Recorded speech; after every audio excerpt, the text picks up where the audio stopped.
Hey, how's it going, everybody? Welcome to another episode of Sit Down and Shut Up. Ritson Hill, thanks for the follow. Appreciate it. Hope you guys doing well tonight on a Tuesday evening. So today we have D will be joining us. So let me go ahead and get into the channel and see how they're doing. Hey, D, can you hear me? Yeah, I can hear you fine. Awesome. Taking a look at what you had mentioned in the queue thing, you're talking about like spacing, I think. Let me just make sure I'm not reading that wrong. Yeah, Mm, general game mechanics and ways to fix bad habits, right? Does that sound yeah, sound in line with what you're going through? yeah. Basically,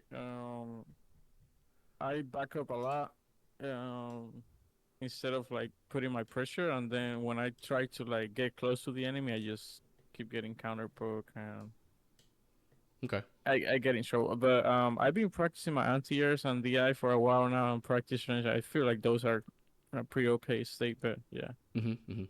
Okay.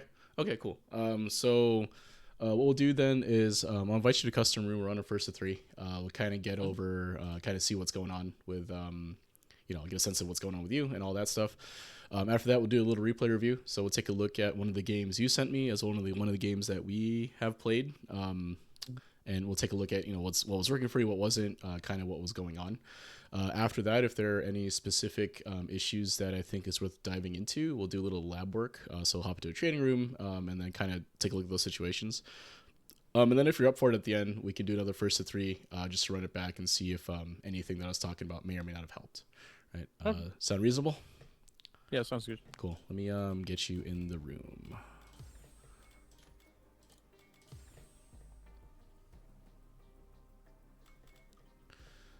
All right.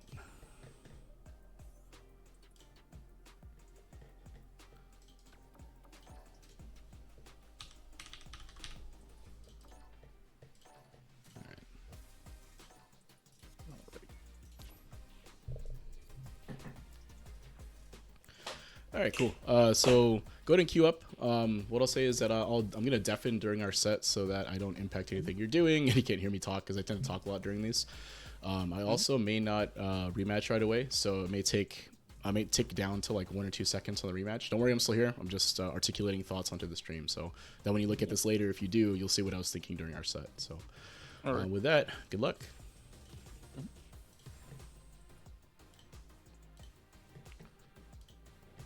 I don't think I played D so far.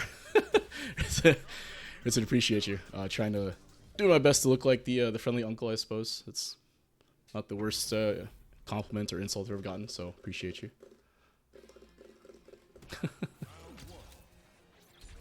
Hey Navi, what's good?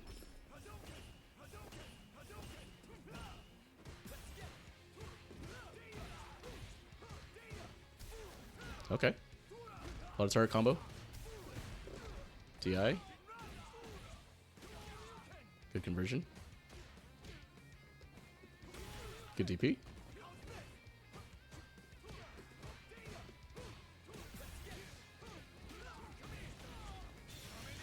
Really aggressive, right? I kind of like what they're doing out of the gate. I don't think there's anything wrong with what they're doing so far.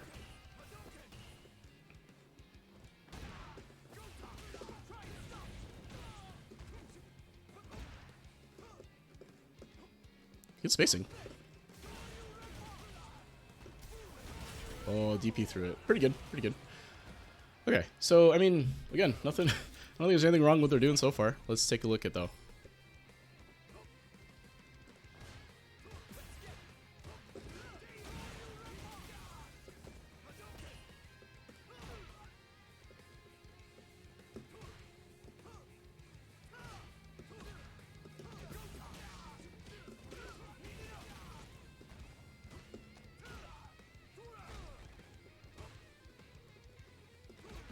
Nice.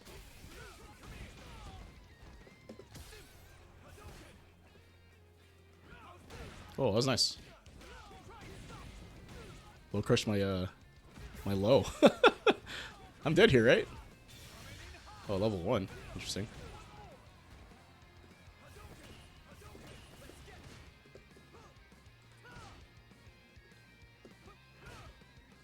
Whoa.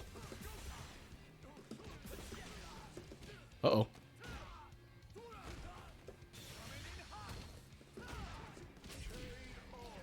So that probably should have been a cash out into level 2, but it worked out. Whatever.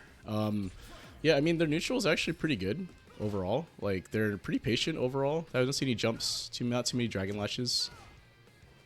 Well, as I say that, right? Maybe a lot of delay tech here. Let's see if the reversal.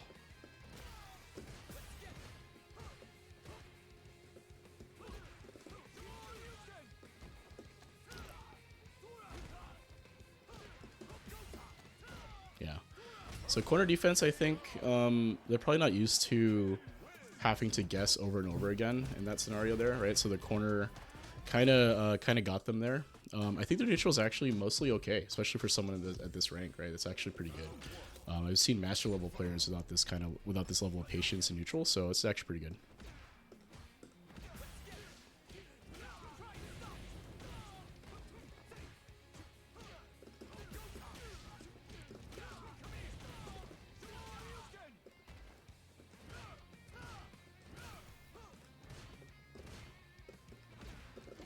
All right.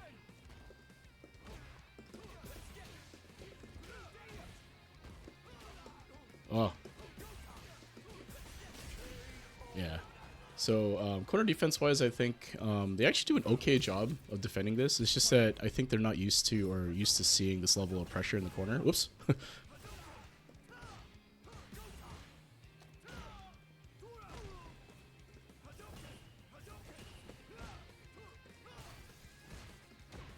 Oh, I should be really converting that.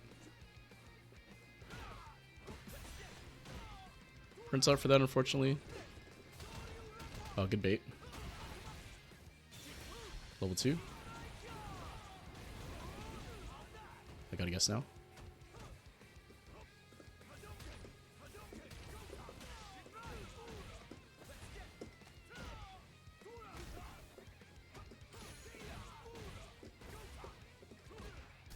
Oh, not blocking.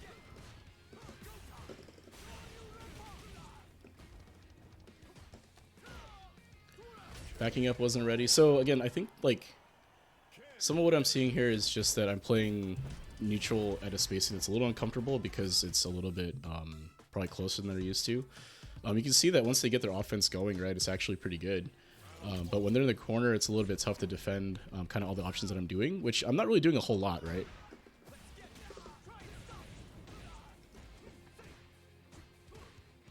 Right, I'm kind of dancing out of the range. And trying to induce whiffs. So this level of offense you don't really see. Oh.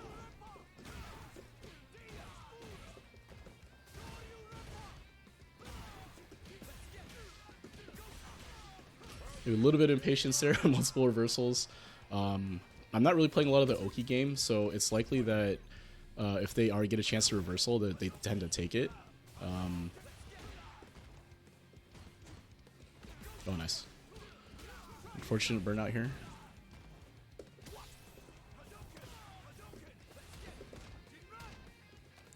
Let's see if they do the burnout. Level 1. Nope.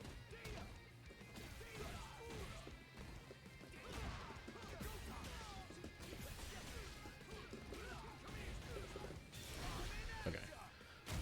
So burnout was unfortunately got them though. So I think like if you wanted to talk about what I think is occurring overall, some of it is like some neutral decisions are happening that might be a little uncomfortable for them, mostly around some of the spacing for crouch and medium kick, and some meter management stuff. So let's bring it back on. Hey, D, what do you think? Okay, that was good. That was good because like it showed like all my weaknesses. That's kind of what I wanted one of my replays to show, but I couldn't do it. But during this the first two three, I feel like everything that I feel like is wrong, um, like it shows. So that's good. Yeah, so let's talk about that a little bit, right? I'm gonna share my screen in Discord, and you should be able to see it, and we can take a look at one of the replays. So we'll take a look at game 1 because I think that shows that should hopefully showcase most of the things that I think you were doing well as some of the stuff that maybe we can work on. So let's take a look here. Okay. Hopefully it didn't erase our replays though. And it's been having that happen also. Yeah, it's right here. Cool. This is it. Right, cool. So let's take a look at this replay. Right? Let me know you can see my screen. Yeah, I can see it. Perfect. So good.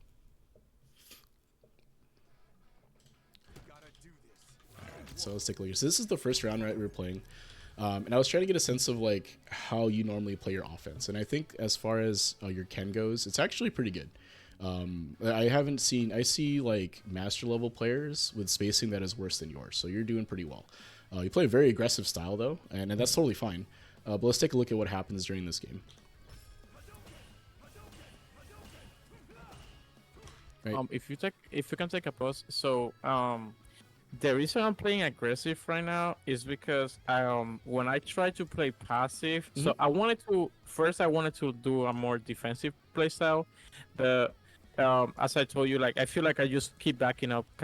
Keep backing, and I just keep getting clipped by slow forwards and stuff like that. Yeah. So that's kind of why now I just throw my neutral skips, and if you block it, then I start playing neutral. But yeah. Okay.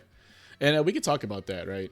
Because there were some situations, I think, and maybe we can review a second game that kind of showcase what you're talking about, and we can talk about why that was occurring, and maybe come up with some ways for you to game plan around that, right? I think that playing a neutral focus, like ground-based footsies style is the most stable game plan, meaning like, you don't taking a lot of risk and you don't have to deal with a lot of 50-50 type situations. But that said, it's not the end all be all, right? You can play a very aggressive style like you were playing here and be successful with it, right? So, the trick to it though is that you have to manage this meter pretty effectively if you want to play that way, right? Because what happens here, right? So if we look at the situation, we're both kind of just playing, at a neutral range. I try to close some space with a fireball into run step, which you parry, right? So I'm still kind of close here. But what happens is because you're being aggressive, you're going for low forward drive rush, right?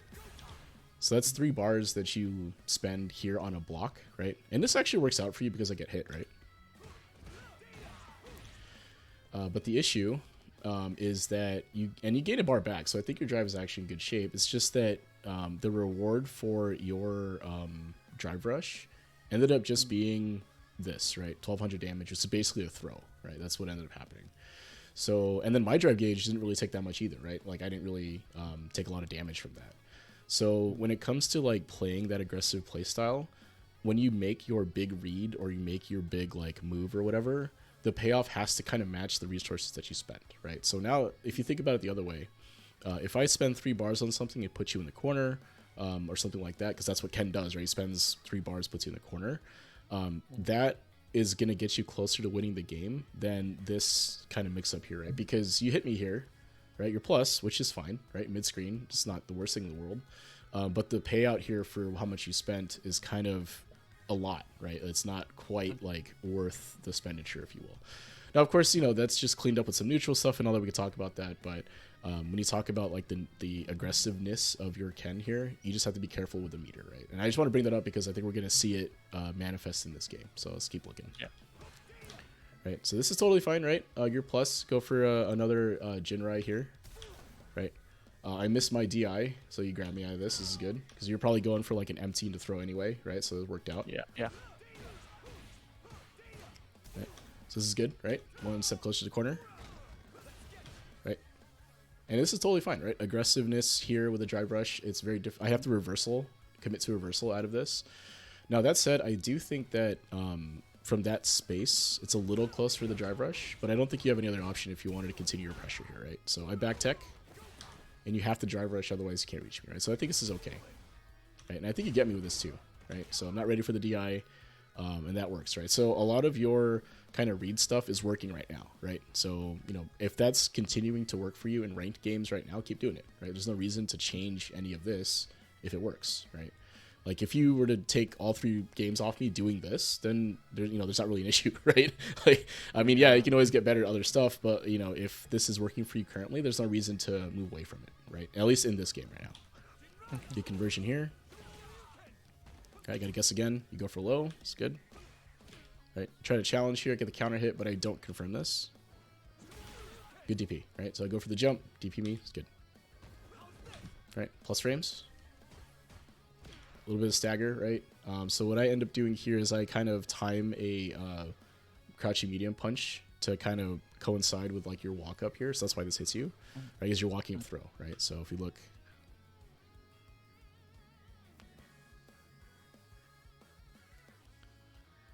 I really wish Capcom would have a better way to rewind other than frame by frame, but whatever. So if we look at this defensive sequence here, right? So talking about why this didn't quite work out. The reason I'm kind of going over this step by step here is because it kind of showcases all the aspects I think you're looking for. So if we look through this, right, you do a jab, right? Which is more or less meaty, right? I couldn't have jabbed out of this, right? I had to block, right? So this is fine. Jab here, second jab, right? Totally fine too. This would have frame trapped me had I decided to press. And then what I do here is after this jab comes out, I do a delay crouching medium punch. Okay. So what's happening here is that I'm explicitly calling out an option that is not basically I'm calling out an option, right? So what happens here is that had you decided to press your next third light here, I would have blocked it because the crouching medium punch is delayed. Had you decided to walk up throw, my crouching medium punch comes out and it hits you counter hit here, right? Because you're trying to go for a throw. And thirdly, if you go for a shimmy here, like if you back up, what happens is this will hit you as you're backing up. So your pressure kind of ends, right? So you don't actually get a throw tech here, you get this instead, right? Okay. So this defensive option here, like the delay button, is pretty strong against Ken in particular, specifically because a lot of Ken's pressure ends up being this kind of light string pressure, right? Like the fact that you're doing this now speaks volumes of how good you are as a player, because this type of pressure here is very difficult to deal with at this level right now, at Diamond, right? Like I'm willing to bet that you get a lot of shimmies and a lot of like counter hits and all that stuff just doing this over and over again. Yeah, all the time. Yeah, people mash against this, right? That's not really quite right the defensive option. So me recognizing that you're going for that, I apply the correct counter here, right? So yeah, I mean, again, this is high level stuff, right? This isn't like, your typical Diamond level gameplay. This is actually pretty close to like master level gameplay already. So, that's good. So what the thing though here is that I'm applying the counter to this, right? So your response here should be to actually leave a gap in your pressure and stagger your buttons, right? So if you look at what happens here, right? So after this jab, just do your crouching medium punch, right? So that'll space you out. If you delayed a little bit, you should be able to counter hit me here, but let's see, because this is actually a little bit of a timing thing. Like you have to coincide my timing, and it's not quite exact here because I think I delayed a little bit longer than I normally would. So let's take a look and see if I can do it here, but this would be the counter, something like that, right? So you would delay, you would do a slightly longer button like a crouching medium punch or something, and delay it a little bit, and that should counter hit me out of that, right? The other thing you could do is continue your light string and just let it reset back to neutral, right? So if you continue your light string here, right, nothing happens, right? Like the delay medium, though my crouching medium punch doesn't come out, but my, we reset back to neutral, you can continue playing like corner keep away, right? So that's another option you could do. Alternatively, you could go for like a throw right away. So if you did jab into throw,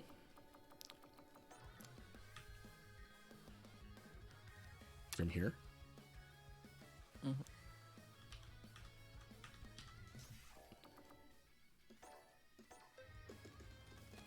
right? Did the jab come out? Right, something like that, right? So if two jabs will push you out far enough where you have to walk up throw, and that's where you can get hit by the delay button. But if you change it up and do a single jab into the throw, I have to be delay teching that. I can't delay jab that, right? So that's kind of the change or mix-ups you would do out of that, right? So anyway, the reason I'm, again, harping on this is because this is really good stuff for you, right? Like being able to do this effectively and mix up your options here is how you win as Ken, right? You keep me in the corner and that's it, right? So anyway, going back to what was going on here. Okay. So I get out of this, but I don't confirm, right? Tag me here.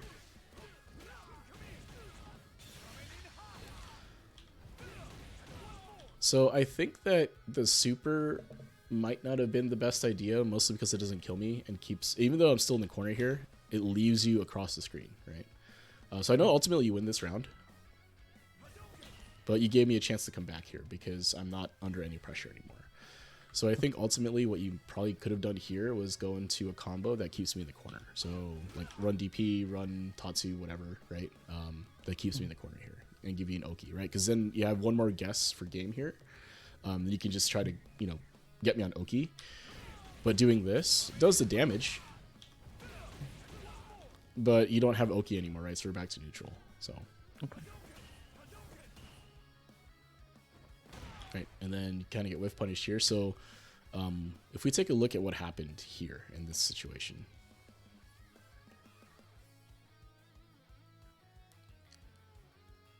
All right, so we're both kind of walking up, right?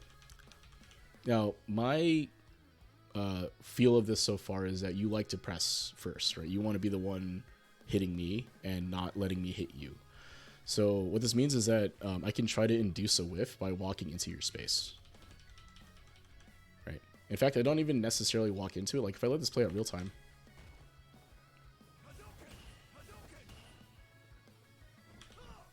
Right. Like, I'm a little too far for you to have done that. Right. In fact, I don't necessarily react to this because this is, what, 10, 15, 16 frames. So this is probably not a reaction on my part. What I'm actually doing here is I'm pressing my button at a space where it'll hit, and you're pressing your button at a space where it won't hit, right? So if you look here, right here, right? Stand heavy kick will probably reach, right? And it does, actually. We see that happen. But crouching medium kick won't, right? Crouching medium kick will whiff here. So that's why I press the heavier button a little bit after. I mean, it ends up being a little bit after yours. So whether or not that was a reaction on my part, I don't know. Maybe it was, maybe it wasn't. But I'm just basically pressing a button at a space where it's going to hit at basically the tip, right? But then you end up pressing a button where it whiffs. So part of that is just spacing overall, right? So being aware of how close or how far you are from your opponent and how far your button reaches, right?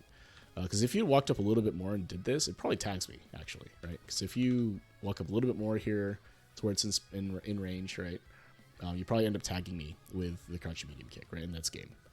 So you whiff it here, unfortunately, so that gives you the whiff punish. Right, and then now you have to guess, right? Hit me, but don't confirm, or no cancel. Unfortunately, right? It looks like you tried, but the down forward got you a little bit. Right? Yeah. So, which is okay. That's just lab work. Don't worry about that too much.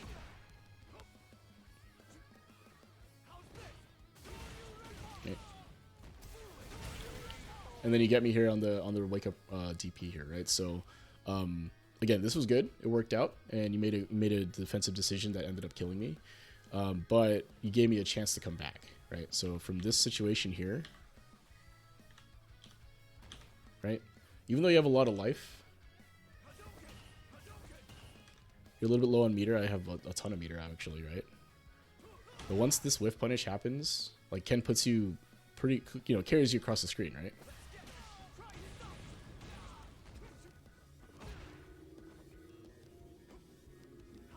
And then this, for me, puts you in the corner here, right? So I went for kind of an aggressive option here, and it didn't work out for me.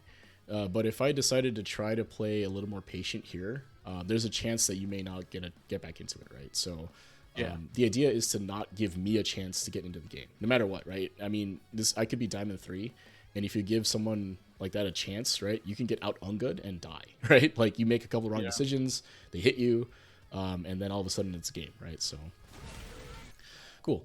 But that said, like, I liked everything for the most part that you were doing in game 1, right? You landed some hits, kept me in the corner, right? You had a couple of good counter hits and some whiff punishes there.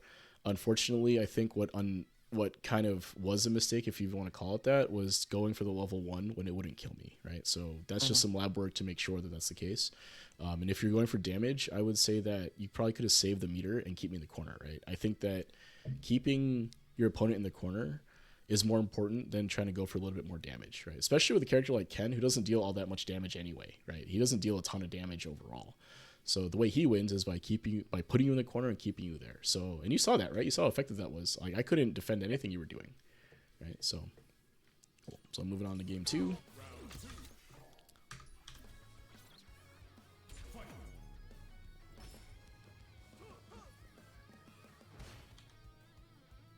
Okay. Right, so something I noticed was you like to go into target combo into some sort of cancel here. So I could be, if I was paying attention, I could be mashing DI here, or I could be going for the ODDP or reversaling through that. So I will say that typically target combo here is generally not like the best idea, although I have a feeling that you probably get a lot of counter hits there too, right? The thing is that target combo is the only option I know. I just haven't learned anything else. Okay, no worries. So let's talk about what you can do out of this, right? So if this is on block, right, and you do the stand medium punch here, you're +2, right? So what you can do here is you can go for a throw, right? So the pushback here is not going to be enough, I think, to well, it might be. Let's see. So you're +2 here, right? So I'm not doing anything here, so let's see what happens if you go for throw. Right, whiffs, right? So you're +2, but the throw is going to whiff there ultimately, right? So it could be that maybe a stand medium punch is not the best option out of there. If you're able to hit confirm that on block, basically, there's actually a slightly better option you can do, and that's standing jab, right? So if I go back to this, and I go to the drive rush here,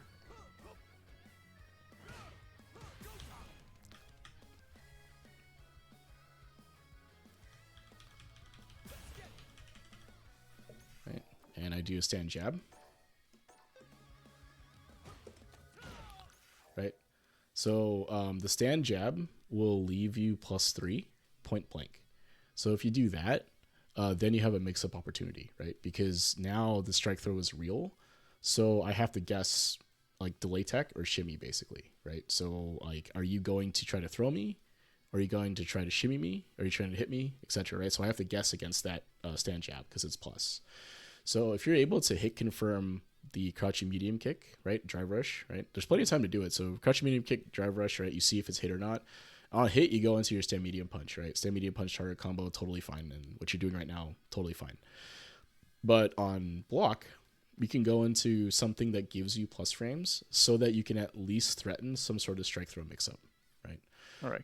So that could be something you work into your game to try to move away from doing the target combo on block, right? Because even though target combo on block is probably going to work a lot because people will mash there, once people recognize that's happening, they'll start mashing stuff like DI or reversal there because the target combo is unsafe, right? So once they see it on block, you can get blown up for it, right? Even with a cancel.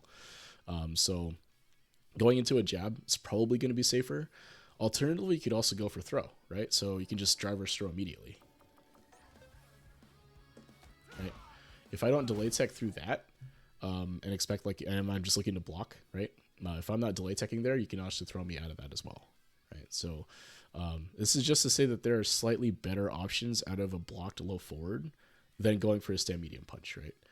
Because at least here it gives you more options in terms of what you can do to mix me up, right? But if you do the stand medium punch and you're out of range for a throw, even though you're plus, you can't really threaten anything other than another stand medium punch for a frame trap, right? And at the level you're at right now, it's probably getting less and less where people will press against the drive rush button, right? So people probably are blocking the string out, maybe challenging on the target combo and then getting hit there. But it just means that you're spending 3 bars for kind of a weaker mix-up, right? Because you're not able to generate as much offense from that. Versus if you use a jab here, you get a real mix-up now, even though it's not necessarily the best reward. You can go for a second jab to try to frame trap, right? Or stand medium punch to try to frame trap because you're plus. Or you can go for another throw, right? Or something like that, right? It's a little bit more options from your side that forces your opponent to guess, right? So you're talking about some things that I think we can work through. I think this is one of them. All right, so moving on. All right, blow up the target combo. Right.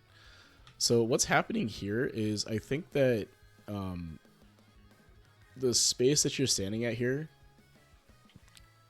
is a little outside of Ken's effective range with the stand heavy kick. But this kind of goes back to what you were talking about where you feel like every time you back up, you get hit, right? So what's actually happening here is you're moving into a space where my button threatens you, right? And then I just press the button as you're walking up, right? So what this means is you probably walked forward a little bit too much, and I just reacted with a button. Right? And this is like a footsies thing, right? And we'll talk more about that and how that goes. But I did want to ask, like, does this happen to you more often than not where you try to walk up and you get hit as well? Or most of the time are you the one being aggressive and you just kind of go for it and it works? I usually when I walk forward, it never works. Okay. Like, barely works. You get hit, right? Like something like this happens. Yeah, yeah, all the time. Yeah. That's why I kind of just stopped doing it. Right. You go for the dragon lash, drive rush, right? Yeah. I'm just jumping everywhere, bro. So again, what's happening here, and we can talk more about how this works, right? I guess we'll talk about it here. Essentially, why that's happening, I think, for the most part, is that you're walking forward too far, and the person that is pressing the button is pressing it more or less in the correct spacing, right? So as you walk up here, like we're both trying to jockey for position here, right? Like we're moving and all that stuff. So we look at it real time. Right, from here, walking, and I press, right? And what actually happens here is that I'm trying to get to a space where my stand heavy kick will hit you, right? So I'm walking forward a little bit, I press, and then you walk forward into the button, right? So what that means, what that suggests to me is that your sense of like when to move forward and when to move back isn't fully there yet, right? I mean, it's something you have to develop over time, play a ton of games and all that. But essentially what happens in 2D fighters, right? And this is like a bigger deal here, is that this space between us is like super important, right? And the reason for that is because the buttons that I can press and you can press, we have the same buttons, obviously, right? So we can mirror. But the space that we threaten each other at, right? That's what we're kind of contesting here, right? So as I walk forward, or as you walk forward, as either of us move, it's going to elicit some sort of response from your opponent, right? So if I walk forward, what do you do, right? Or if you walk forward, what do I do, essentially, right? So when that's happening, we're both kind of jockeying for like, all right, we're going to try to control the space in front of us by using our pokes or using our buttons so that you can't walk into it, right? Because that's the point of using something like this, right? Because I can't cancel this, right? I don't get a reward for hitting you here, right? Other than some damage, right? I don't get like a huge, conversion off of this. But what happens is that I'm now controlling the space in front of me, and you feel like you have to, you feel like you can't, right? You feel like if you were to walk up and press a button, it's gonna get hit, right? So what's happening here is that you walk into that space and I press my button and poke you with it, right? So this is typically referred to as a cover attack, right? Or in this case, actually, I was doing a hit attack, you walked into it, but it's basically like I'm controlling this space so that you can't contest it and walk into it, right? Because if you think about it, how does Ken hit you, right? How do you actually come and hit me with low forwards? You have to walk into the space and do the low forward, right? Mm-hmm. So if I'm doing this to you every time you walk into my space, what's eventually going to happen is that either you continue doing this and die, right? You don't adapt at all and you just die because you keep getting hit. Or what happens is as I walk forward, you back up, right? Or you do something else other than try to contest the space, right? Because you've been getting hit. Now, all of a sudden, the low forward is going to hit because I walk into your space, you're backing up and therefore not blocking low, and then I hit you with a low forward, right? So, like, that's what's happening in this interaction here, right? And if we look through the rest of the game, we'll see if this actually makes a difference for you or not. But this is why this kind of contesting neutral here is very important, because you're essentially trying to get the opponent to respect your space while belligerently entering theirs, right? Like the more that you're able to get someone to back up as you walk into their space, the better your chances of winning are, right? Like I'm willing to bet that right now in your games and the ones you're winning, you're able to walk forward with impunity, right? You just walk forward and do your button and they get hit, right? Like if that on the games you win, like that happens all the time. Or they walk into your button, you press it and it goes through, right? Or the alternative is it's on block, you get your mix up, you throw them maybe or knock them down or whatever. And then from there, it's just okie guess after okie guess, right? And then if you guess correctly or they guess wrong 2 or 3 times, they die, right? I think it's one of those 3 that probably happens more often in your game. Usually number 3. Number 3. So you do the drive rush, it's blocked, right? You get some sort of mix up out of it, you knock them down, and then you just use drive rush, stand heavy punch. They hold it, and then you just continue your mix up game until they die, right? So yeah. And that's very common, right? A lot of characters in this game can do that very effectively, right? Like you look at someone like Kim. Right? Doesn't necessarily have to play neutral. Just walk through, slide, whatever, and then all of a sudden she's in your face mixing you up, right? And Ken can play that way very effectively, and we saw that, right? Last game he killed me, right? So, but if you run into somebody that is doing this to you, you never get that chance, right? You're stuck kind of trying to get in, and then all of a sudden you lose, right? Because it's like, oh man, I never got a chance to put them in a positive situation for me, right? So, but this is what I'm doing to you, is that I'm trying to control the space so that you can't use your neutral skips. You're forced to play this game with me, and if you're not able to contest me, then I'm going to land more hits than you, right? So that's what's happening, and that's probably why you're getting hit as you walk forward, right? If you run to somebody that's willing to press their button, you're probably gonna get hit, right? So, right. So you see now, right after that hit, as you move back and forth here, you're actually moving back more than you are moving forward, right? So if you look at the spacing right here, okay. So you look at this hash mark down here, right? If you look where Ken is kind of standing, like if this middle's, like if the, let's see, in the middle here, so it's like this hash mark right here, right? This middle one here, right? If you look at how your movement was, it was very minimal, right? So you're moving back and forth, but it's not a whole lot. This hits you, and then now look at your movement. Right? It's way more moving back than moving forward, right? So what that would mean is that now it's like, oh man, I can't walk into that space and get hit. So now I have to kind of play back a little bit, maybe gain more space so I can throw a fireball drive rush or throw like a dragon lash here, right? So that's all of that occurred because you got hit in neutral once, right? So and that's basically what I was trying to apply here, right? Is that I'm trying to get you to walk yourself to the corner if I can. And I don't have to, if I don't have to press buttons to do it, even better, right? But I think here you actually Dragon Lash my stand heavy kick, so let's see. Okay, good. Concession.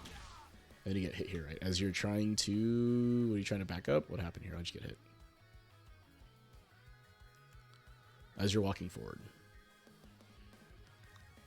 So if you take a look at that whole situation, right? A little apprehensive, but you're still in it, right? Press buttons, you hit me. Right? Good. No cancel, unfortunately. I don't know why that didn't come out. That's unfortunate. That should have been a drive rush. It didn't. So, sucks, I guess. Right, and then from there you're kind of dancing a little too close, and I just kind of tag you moving here, right? So, again, all of that sort of next two pieces of interaction kind of happened because you felt like, I feel like anyway, it looked like you were not necessarily comfortable trying to get back into that stand heavy kick space. Now, you do actually a good job here, right? Actually get back into it and actually hit me. And if you had canceled, you would have gotten, you know, the drive rush and all that. But, you know, unfortunately you get tagged walking and you put the corner here. Right? So that offense that you were doing to me is what I'm doing to you now, right? Like light pressure into throw, strike throw over and over again, right? So let's see what happens. So you try to delay tech that first one. It looks like you might have been a little late on the delay tech. Yeah. So it's okay. Going for delay tech and you missed it. I'm not too mad about that. All right. And then you just continue blocking. So this is good. Like I have no notes here, right? You take the throw. You're willing to take the throw here if I'd walked up and thrown potentially. But you just basically block, and now we're back to neutral, right? Like you can get back into the game. The hard part here, though, is that you can no longer adjust space, right? You're against the corner here. So you can't really like adjust spacing to whiff punish me. So you're playing really unfair neutral here. So let's see what happens. Good. You get out, right? Can't be mad about that. Right? So what happened, right? How did this work? You went for an aggressive option when I was trying to poke you from a long range, and you hit me, right? So this is actually pretty good. Like, I have no notes for this. This beat me, right? Like, I'm trying to keep you in the corner here, right? I'm trying to contest that space. I walk in, I press my button here, and you do the thing that you were trying to do earlier, which is walk forward to hit me. Except this time it lands, right? So it's good. Go for a side switch here into safe jump. And then I delay tech through it, right? So unfortunately, I think what I did here was a fuzzy guard high to low with a delay tech OS.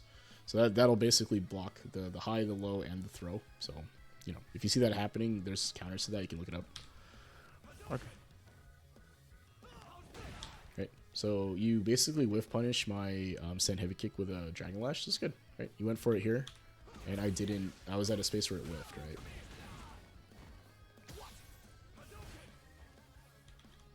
Right. So if this doesn't whiff, this counter hit, this actually will punish counter you, right? And you get thrown to the back, right? But it doesn't. You go over it. Get the conversion. Good. All right. Try to bait something out of the run overhead. I don't bite. Right. And then my crouching medium punch challenge gets whiff punished, right? So this is good stuff, right? I'm not really mad about any of this right now, right? This is good. You get whiff punish here. Right. Down here, the level 1 thing again. Yeah, double side switch. Looks cool, but yeah, you could definitely have saved the meter here. You could also, if you really, really, really felt like you needed to do damage, you could have level 2'd here, keep me in the corner, but you don't necessarily need to. I think if you just take the DP here,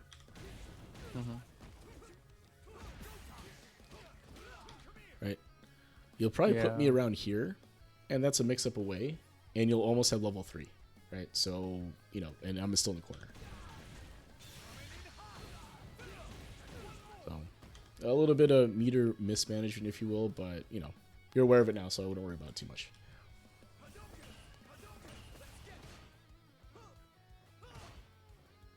Alright, so you can kind of see what happened here, right? And let's see how far this goes.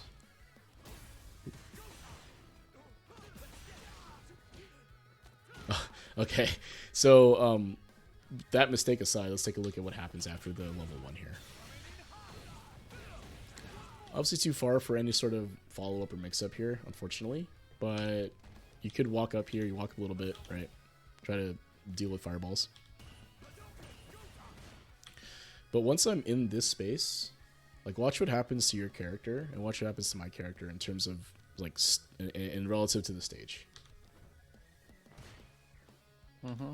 Right, I back you up almost 2 of these bricks, right? 2 of these things. And this is without really pressing a whole lot, right? So, like, you kind of have to be willing to stay on your ground a little bit here and contest me walking forward with, like, your crouching medium punch or crouching medium kick, right? Be willing to press those buttons. But this all kind of, again, goes back to, like, oh, I got whiff punished once pressing my crouching medium kick. I'm kind of, like, apprehensive about pressing it if I don't feel like I have advantage, right? So kind of have to have short-term memory about that stuff in terms of how it felt. You do have to have long-term memory in terms of what I did, right? So if I'm walking up and pressing that button, how can you take advantage of that knowing I may do it again, right? So what you could do is try to whiff punish me by walking into the space and out of the space so that I press the button and you whiff punish. Or you can wait for me to walk up, and then right when you think I'm going to press, that's when you back up and press, right? But unfortunately what happens is you kind of get backed up without me doing it a whole lot, right? You can test there. Good stand medium kick. And then you burn out, right, for that drive rush, unfortunately. So meter management here is kind of important. Like I was talking about, you do have to be careful about drive rush lows on block. Do you feel like you burn out a lot in your games currently? All the time. All the time. Right. And a factor of that is that your main neutral tool is crouch medium kick drive rush, right? Very expensive, 3 bars. For potentially a throw mix-up, or in this case, it's blocked, right? So I block it, right? And then I think you go for a shimmy, or you go for a throw here, right? And then I just back up out of it, and then from here you get hit. I don't cash this out correctly. And then bait the super, right? So, again, I think, like, you had a chance to win this right here from this situation. If you had landed a clean hit on drive rush, right, you can go into level 2 probably and kill me. But because of the burnout here, it kind of makes it so that I'm not too afraid of any sort of options. The only thing I have to think about now is you reversaling with a super on wake up, right? Right, for there you could have supered me probably. It's maybe not on your mind to do so.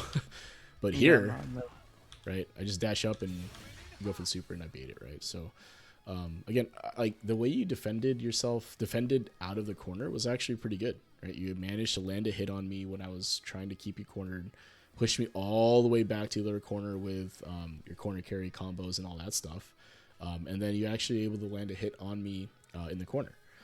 But what happens is you give up the corner, and sorry, go ahead. Yeah, maybe because in the corner I cannot back up anymore. So exactly. I actually have to. Right, you had to move forward and press, and it worked, right? Yeah, it worked. Yeah. So, but you can see why that kind of worked, though, right? So in that scenario, if we go over this real quick because it's important.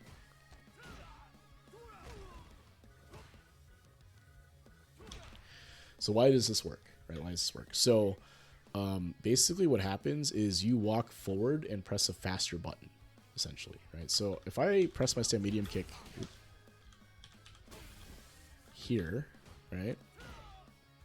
Look at the space that I try to press this at. Right.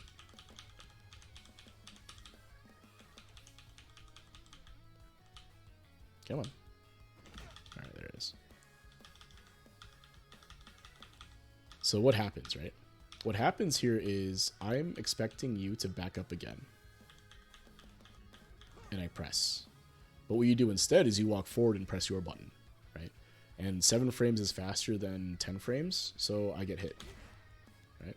Like my startup gets interrupted here. So why'd that work, right? So again, like the space is super important here, right? And this is what I think you probably want to pay attention to here, is that like at this point right here, stand heavy kick is probably gonna tag you with the tip, and it's gonna be fine, right? For me anyway. Like you can't really punish me, -5, all that stuff. But all of a sudden, when you walk forward, the space closes so fast versus what it had been doing before, and all of a sudden you're able to walk over and press your button. Right? So, like I know it was out of necessity almost, right? Because you're back against the corner and you don't have a choice. But you can see how effective this is, right? If your opponent is going for these kind of long range pokes, one way is to whiff punish, right? So walk in, walk out, and whiff punish if they decide to press. Another way to deal with it is to walk forward and press a faster button, right? So if you walk forward and press stand light kick, crouch medium kick, something like that, that is faster than what I'm trying to do, it'll counter hit me, right? So this is like perfect counter to what I was trying to do in terms of like keep you in the corner, right? So it's good stuff, right? It's good stuff. Like you don't see this level of like neutral, if you will, at this level most of the time. So pretty impressed. So anyway, going to round 3. Yeah, I feel like general sense of neutral. I have like a good general sense, but then my spacing is not that good, so that kind of like weighs it out. Yeah, I think so, right? It's like, oh, you have an idea when to press, right, and how to do it, but unfortunately, like if there's a lot of space behind you, you tend to back up a little bit. And then this worked because you were forced to, right? Oh, I can't back up anymore. let me get it in the way, right? So, but you can see how that could work in mid screen too, right? You don't have to always back up. You could walk forward and contest with a faster button. That's definitely an option. Another thing is that in my whole like almost 2,000 games, I still haven't pressed crouching medium punch like at all. Like not even once. Like why would you, right? You haven't used it yet. I just don't know when to use it, so I just never pressed it. Yeah, we can talk about that too, right? Button selection. So let's take a look at this game. Maybe there's an opportunity here we can point out.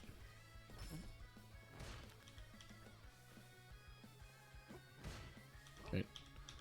So if I was better there, it's a whiff punish, right? I induced you to press a button, and I could have whiff punished that. I didn't. Right. The one jump you did gets DP'd, and then you get shimmied here, right? So. Unfortunately on the shimmy, but that is what it is, right? I kind of walk forward, make it look like I'm going for a throw, get shimmied. This is what it is. Drop my combo. Get pressure.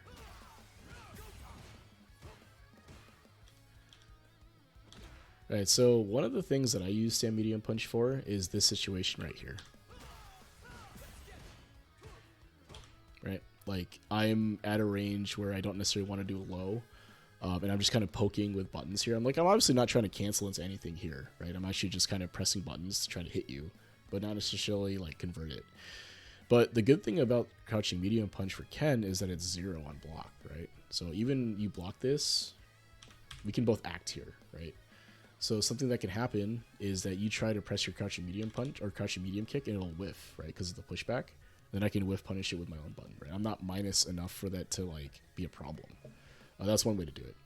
Another big use for crouching medium punch, for me in particular anyway, is to check drive rush, right? So this button has like a pretty good disjoint. Well, not good, but it has a disjoint, right? So like if you look at the fist, the hitbox extends to about here, right? A little bit further out. So when people try to do raw drive rush or some sort of dash or something else, you can check with this button, right? And you can actually buffer behind it into drive rush. So like if someone does the raw drive rush into you that's too close, you can check with this, buffer a drive rush behind it, and all of a sudden you're the one on offense now, right? So those are kind of the main uses for me anyway. Also use it as a meaty tool, but you know that depends on setup or whatever. So, but those would be the times I use it. It's a good neutral tool because the disjoint allows it to kind of punish things that seem a little further, but you're able to hit it, right? And it's cancelable, so you can cancel this into like medium Jinrai, right? A fireball or a drive rush, right? So that's how I use it. So what happened here? The same thing that you had done to me previously. So you try to press a big button, and I just walk up with a faster button, right? So that's kind of what I'm doing with this button here, is that I walk up and press a faster button than I think you're ready for, and this kind of induces the counter hit here, right? So we talk about neutral and what's happening there, is that what you did to me previous game, I'm doing to you now with stand medium kick. Okay, conversion, right into throw, right? Get counter hit there. Not sure why. I think you were trying to do something potentially. Let's see. Oh, crouching medium kick. Looks like. So, you counter hit, you know, you're trying to press, you counter hit, unfortunately. And then I don't convert that, but I've kind of, I feel like at this point your mental stack's a little overwhelmed because I'm doing a bunch of stuff and you don't really have an option to reversal or anything like that, right? You're like, oh, I don't want to reversal, I don't want to do anything else, so I'm just going to try to delay tech and hold all this, and then I just throw you, right? So, but if you look at what had happened and why this got there, was one hit here. Yeah. Right. And then from here, it's just pure strike throw, right? So I'm not doing anything special in terms of setup. And then I just kind of walk up and continue to play this neutral game with you in the corner, right? And bullying you here because you can't back up. So I just walk in and out of range, I press buttons, and then if I land a hit, I convert it, right? Or at least try to convert it into some damage, right?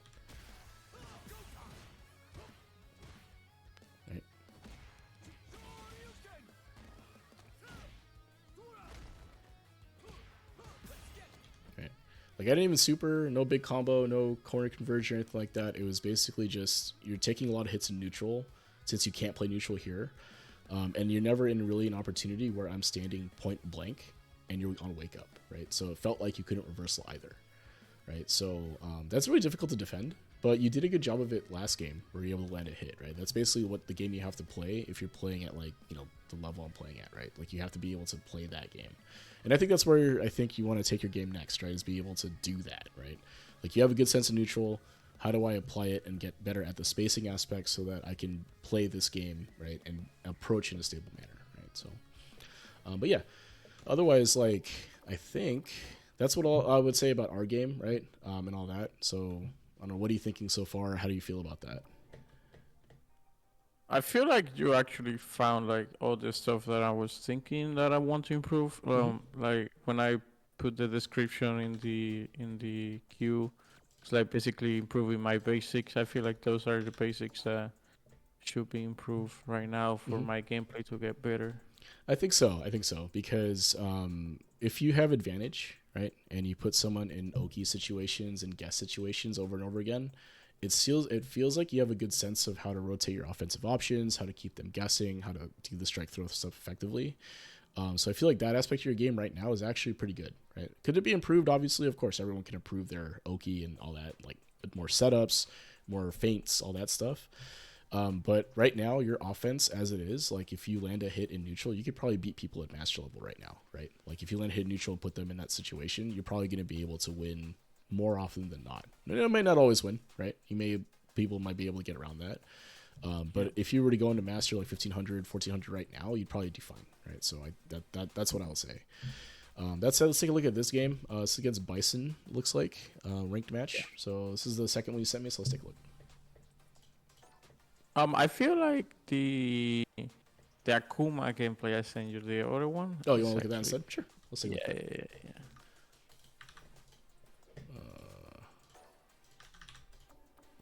Yeah. Ooh, come on.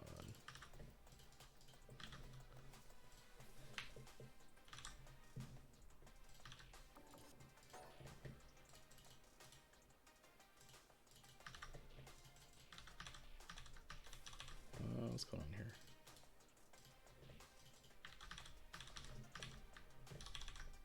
Okay, fine. Capcom, screw you. RP, GP. That's it? I feel like that was really good. Okay, let's take a look at what happened, right? Akuma is neutral demon, right? So let's take a look.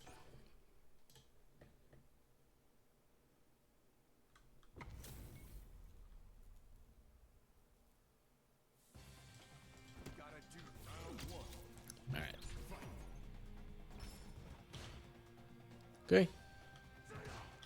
So anti-airing, obviously, right? I don't need to talk about that too much, but be ready for that, right? People like to jump, so. All right, so let's talk about what happened right here, right? So this is pretty indicative of like that spacing thing I was talking about, right? So block the jump, at least you get hit, it's fine. Presses this button, he's minus here, right? So you can press your button. All right, so you try to be aggressive here with 8-frame move. And this is normally not a huge deal. The problem is that you press a button that if you're too close, you get punished, right? So Ken stand medium kick is -5. Super punishable, right? So if it's close like this, you're just gonna get hit. Right, so what could you have done instead here, right? So what I would say is that if you're this close, press your lights, right? Jab, crouching medium punch, or crouching light punch, stand light punch, stand light kick, right? Even crouching light kick potentially. But you have to remember that because you're so close, the actual range of your button doesn't matter anymore, right? So like the advantage of having the longer range is typically offset by it having more startup, right? That's typically how the buttons work in Street Fighter 6. Bigger buttons, longer range, more startup, right? But lighter buttons, less startup, less range, right? And at this space, the range doesn't really matter, right? You press the stand light kick, or stand light kick, stand light punch, something like that, something fast, is likely going to force them to block or potentially hit them if they decide to continue pressing, right? So unfortunately, though, you'd select this, which you really have to space this button, right? You can't cancel it. It's -5, right? You get hit by a jab every time. So button selection when you're point blank, pretty important. Let's see how this plays out the rest of the game, but I want you to pay attention to what buttons you're selecting in situations like this where you have plus frames or their pressure is done and your point blank are very close, right? Let's take a look at what buttons you press here. Another button you could have pressed here because you're +3 would be like crouching medium punch or crouching medium kick potentially, right? Maybe crouching medium punch. I guess my spacing is also bad in that case because in my head this is too far. Yeah. Right? Yeah. It's in my head right now, I feel like this is too far. It's like I can't hit him with anything from here, right? Yeah.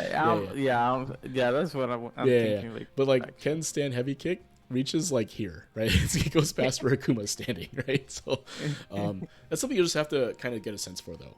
Honestly, it took me a long time. I'm not gonna lie to you. It took me a long time to get used to standing at spacing that made sense, right? And I think it's pretty typical of players,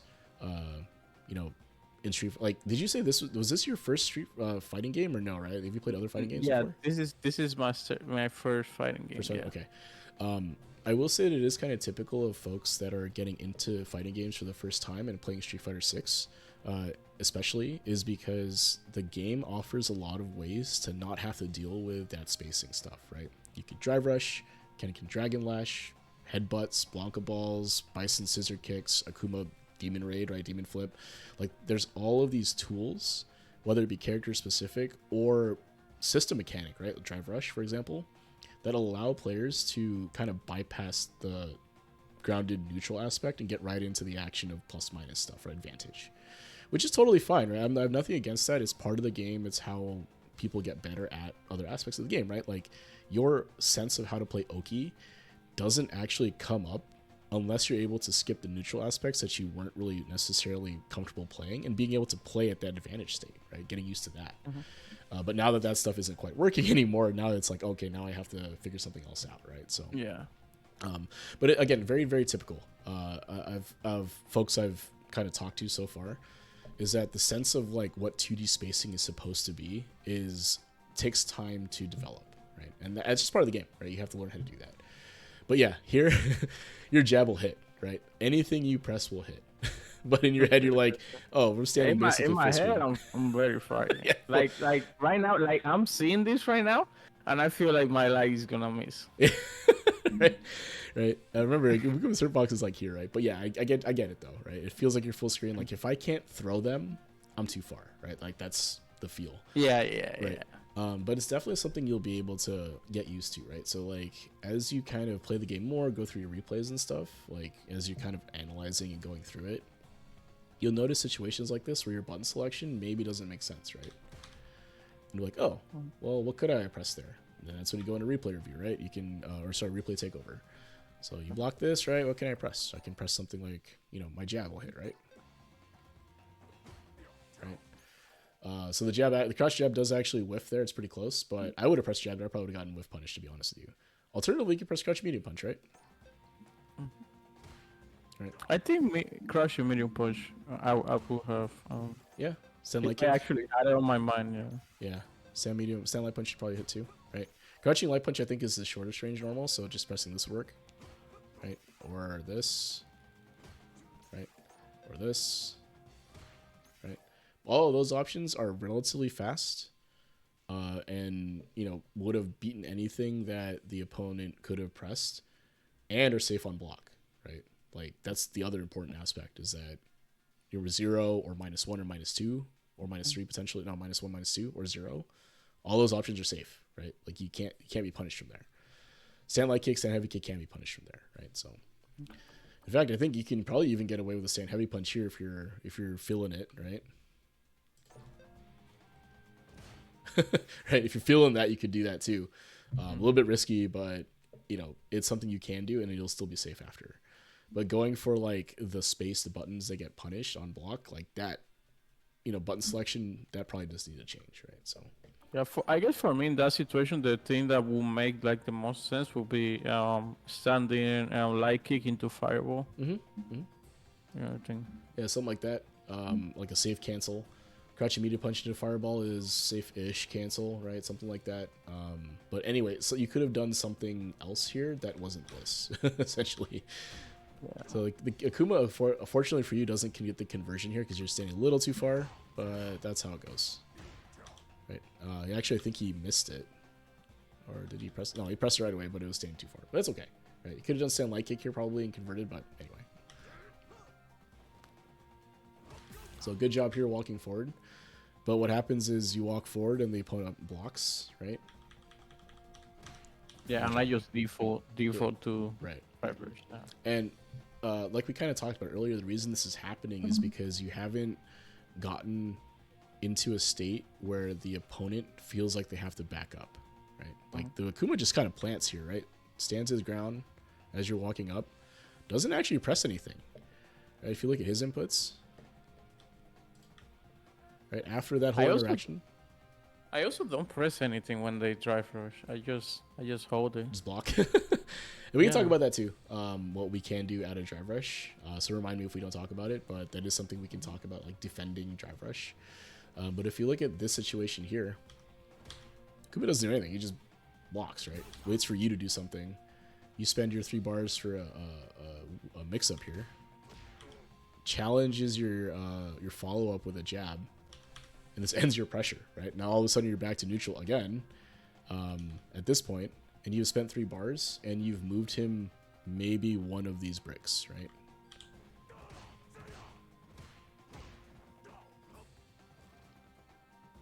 Right, so if you look at where Akuma's standing here, it looks like this is his back, right? This brick right here is behind him. So if you look at the line coming out. And you've moved him a little bit, like half of one of these things, right? So not a ton of space that you've gained from spending 3 bars, right? Now, right now, it probably doesn't matter as much because I think drive usage is probably pretty loose at these ranks. But as you improve, one of the things you'll have to get used to is like managing this effectively, right? Like making sure that you're not overspending it and, going for this kind of like, if you're getting your crouch medium kick drive rush blocked a ton, it means that you have to change something else to try to skip neutral or play neutral, right? Because this is too expensive, I think. Because you do this one more time, you're burned out, right? And if you do it one more time and the same thing happens, then it's like, oh crap, you're still. I'm probably gonna do it again. Oh, let's see, right? You might. Let's see what happens. Yeah, good block. Oh, no DP. Right, get tagged walking back. It looks like, or what happened here? Delay tech miss. I think walking back. Right, so that gets tagged. Ah, okay. So here, it looks like your delay tech was not delayed enough, right? So if you look at when the delay tech gets inputted, right, so you're still waking up here. Right, here's the wake up. Here's the jab coming, or the crouching light kick coming out. So you only delay it by about 4 frames, right? So the Akuma doesn't quite do a meaty here. So if he had done a proper meaty, you would have delay tech this. but typically delay techs are usually somewhere into 5 to 7 frames. So you can delay tech a little bit later than you expect, right? Because like anything slower than that potentially gets hit, but like most people will try to time their meaty correctly, right? So he mistimed his meaty. If he timed it correctly, he would have blocked this. But you could also have another frame of latency on, not latency, but another frame of delay for your delay tech. So that's just, I think that's just bad luck here. Like this will work 99.9% of the time. It's just that Akuma missed his low or missed his meaty. So anyway. Okay, -3 situation. Do you get thrown? Okay, so this is like Akuma 101, right? They do that stupid light fist thing. I don't actually know what the name, the flaming fist. I don't know the name of the move, but he does that light thing into a plus situation for him and walks up and throws you, right?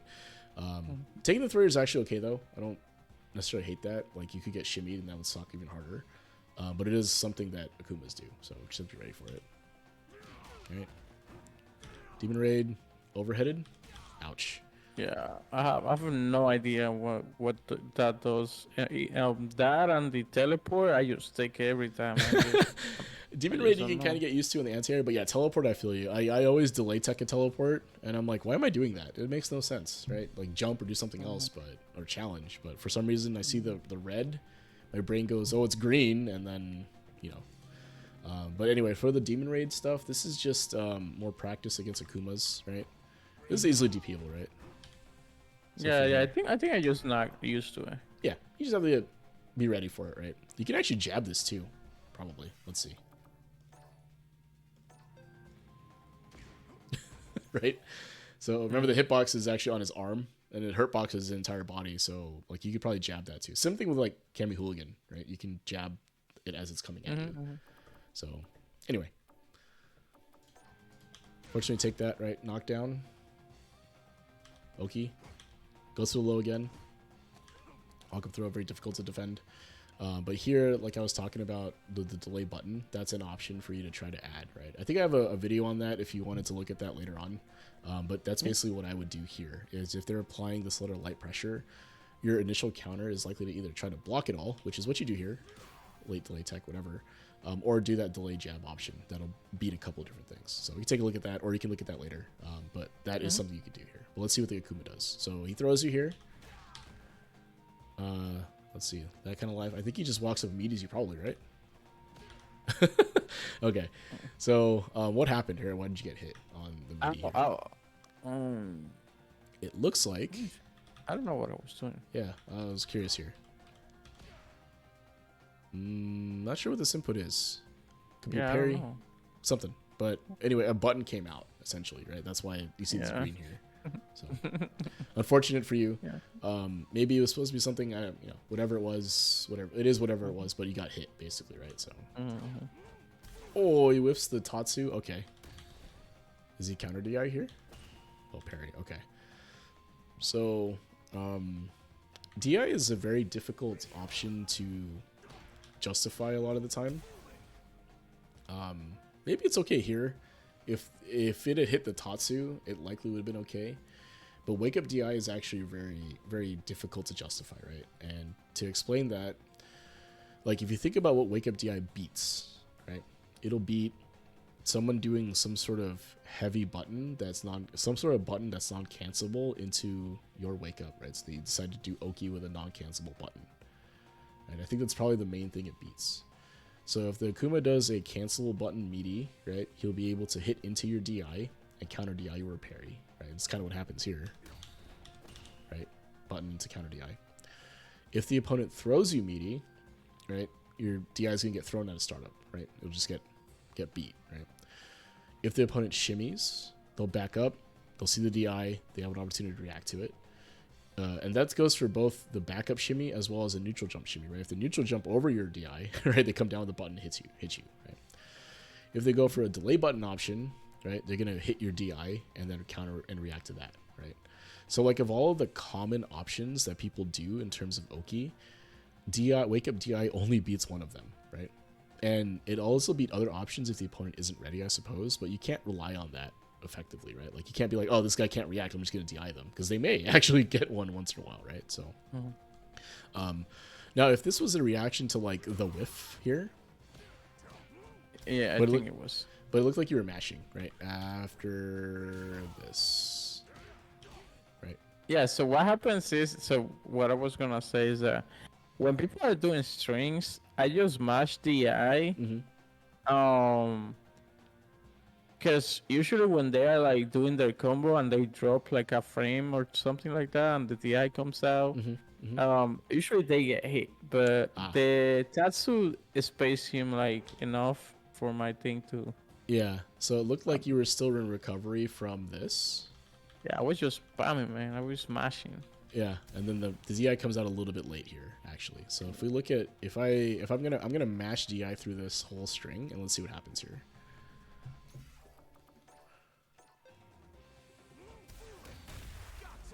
Right, so he still hits you with one jab, which means that he could potentially counter DI. But it looks like the DI doesn't quite catch what's happening here, right? Right, you can see that the DI came out immediately, and that happened. So what I will say is that if you want to mash something during block strings and stuff, better options would be either parry or ODDP, reversal, right? So if we take a look at this again, but let's do reversal here, right?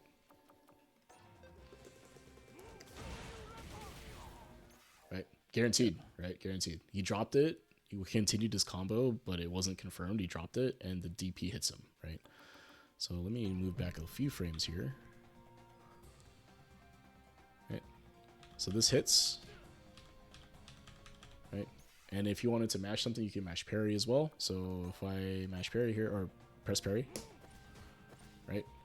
If he, but now again, this is kind of weird because of the Tatsu, but like if you think about what happens if people drop their combo mid-string, if you get a rhythm of how the combos go, you can be pressing parry in time with the next button. Now again, it doesn't cost you anything if you're getting hit already, right? Like you're getting hit, so you know it doesn't matter what you do. If you continue getting hit, that's just going to happen. But if they drop the combo and you try to time a parry to when that button probably would have come out, and they just continue pressing, you could get a perfect parry out of that, right? So that's another option. You can mash instead of DI in those situations. So ODDP or like a reversal, like a super, or you could do parry, right? So tap parry in the rhythm of the rhythm of the combo, essentially, right? D-Rev works here too, right? So if you are taking that, right, and you hold the D-Rev, I think this will work too. Let's take a look. Oh, actually it doesn't because he whiffs the Tatsu here. So again, kind of a weird interaction overall. But if you think about what happens if you're just holding block, right? So if you had blocked the Tatsu, then you'd be able to, if you block standing here, I think this will work. So let's take a look. Okay, maybe not. Hey Rob, thanks for the sub. So essentially again, right? If we the light Tatsu notwithstanding whiffing on crouching or whatever, but if you are gonna mash something, mash ODDP, mash D-Rev, if it's on block potentially, but I think ODDP is a better option if you're gonna spend the 2 bars anyway, or trying to tap parry, right? Both those options I think are better to be done while you're getting comboed versus a DI, right? Because it'll at least get you into the game, right? It might be something you can consider changing to. Anyway, unfortunately, go back to this. DI gets parried. Okay, it's fine. Back to neutral. Ooh, do you react? Nope. Hell nah. Tough. You do. Here, it's a little late, but that's tough. That's tough. Just does it, right?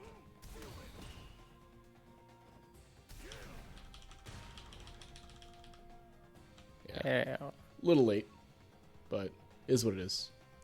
You had the idea, but it is tough because Akuma can threaten so many things, right? He's going to air rage you. He's going to demon flip, do a low, stand medium kick, stand heavy kick, DI, stand heavy punch, right? Like all these options he has, right? So not too bad about that. Ooh, he doesn't kill you. Okay. Do you reversal here? Let's see. Okay. Hell yeah. Of course, right? Why wouldn't you? Of course, you're going to die, right? Definitely reversal.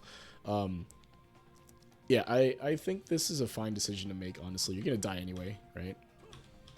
You don't quite burn out for it, but you definitely punish whatever he's going to do here. This is definitely an option to consider, right? All right, I so love EXTP. Let's go. and it worked, right? There's a reason why it's a meme, right? But it works more often than you think, and people at this rank probably reverse a little too much, but I think people even in higher ranks don't reversal enough. At least they don't do it enough to represent it. So anyway, you get the reversal here, right? Back to neutral. You have, this is very difficult to come back from though, right? I mean, you have one sliver here, basically magic pixel almost. You don't have any drive left. Akuma has a ton of health, ton of meter, right? Level 1, you know, all that stuff. So let's see what happens. Okay, stay aggressive. Does he reversal here? Ooh, okay. So he basically challenges your minus frames, right? So it looked like you were trying to do a stagger here of some kind, and because he challenges, it beats you. So, right. So if you keep this tight,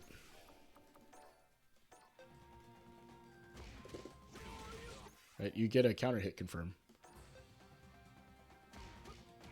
Right. Oh shit. Right.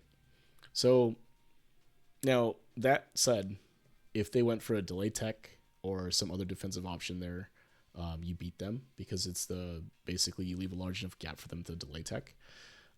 So it was kind of a rock paper scissors thing at that point because you're +1, you went for a jab, now you're -1, so they have to guess, and they just happened to throw scissors to your paper, right? So I'm not mad about that in particular. You went for an option that would have beat an option they chose, but instead they decided to challenge and it beats yours. Now that said, I do think this is actually more or less correct in terms of what you should probably be trying to do is you're trying to put the pressure on Akuma, right? You want to put them in plus-minus situations as best you can, close the gap before they're able to kind of recover, right? And unfortunately, they challenge you here and you get beat for it. But, you know, was that the wrong decision? Yeah, because you got hit. But, like, at the time, could you have known that was the wrong decision? No, I think it was a decision you made and you stuck to it, so I think it's fine. So, anyway. But the unfortunate thing, though, is that this whole situation doesn't happen if you... Okay, that's one. Those I don't mind too much. Right, so, like, this whole situation here, I think it's totally fine. Like, there's situations where you could have guessed. I think this is probably the hit that should have put you away, this one right here. Doesn't confirm, it gives him a chance, but, you know. Again, a lot of this is like if you anti-air a couple of these, the game goes probably differently.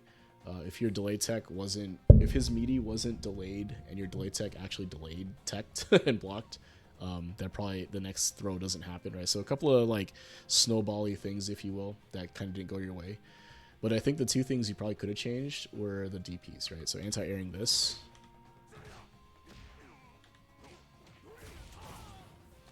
And then anti-airing this. Right, so if you do into either of these, I think the game changes significantly. You get a DP, you get a knockdown. Now all of a sudden you can drive rush in and you apply your pressure, right? So anyway, so the next round. All right, good stuff. So how did you land this hit? What happened, right? You walked up. They walked back, and I hit it, and you hit him, right? So this is kind of interesting that he responded in this manner to back up here, but it worked, right? And you can kind of see why. So you walk up into a space that is a little threatening. Akuma has to make a decision. Do they try to challenge you? Do they try to block? Do they try to back up? And since forward walk speeds are typically faster than back walk speeds, if you continue walking forward and press your button, it's likely going to catch them walking back. So this is perfect, right? You know, neutral wise, you went to the appropriate space and pressed, and they happen to catch him walking back. So that's good stuff. Right. Safe jump, unfortunately, whiffs. It looks like, and then you get thrown. Right. So what I will say is I don't mind this setup. So usually on my first knockdown, I usually go for this and see what they do. If they don't block it correctly, then I do it again. For the rest of the game. Yeah, loop it over and over, right? Because if they do, then I probably barely use it. Yeah. So how did this whiff then, right? So unfortunately, I think you pressed your stand or your light kick a little bit early. unfortunately, it looks like your active frames run out by the time you reach Akuma here. So if you're going to go for this setup, you probably need to delay your light kick a little bit. So the jump looked good.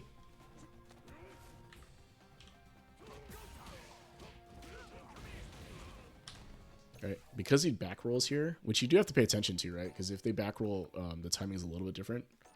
Yeah. Right. So they would have blocked it, looks like, since they go for delay tech there.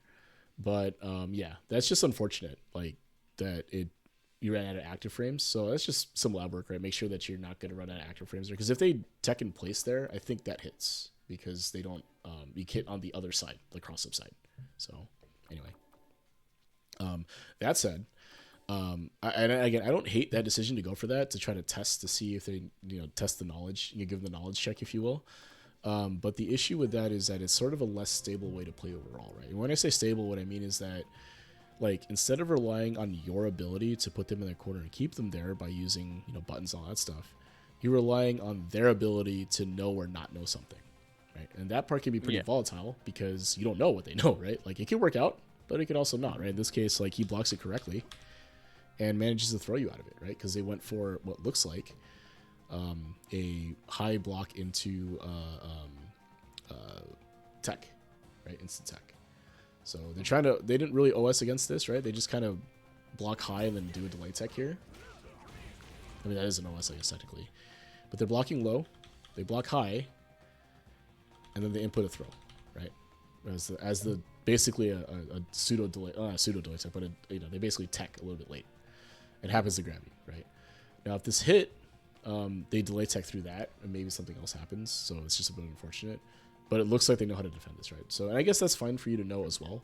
But the issue now is that you're both back to mid screen, and you spent 3 bars again, right? Because the alternative here, right, is you put them in the corner, right? Oh.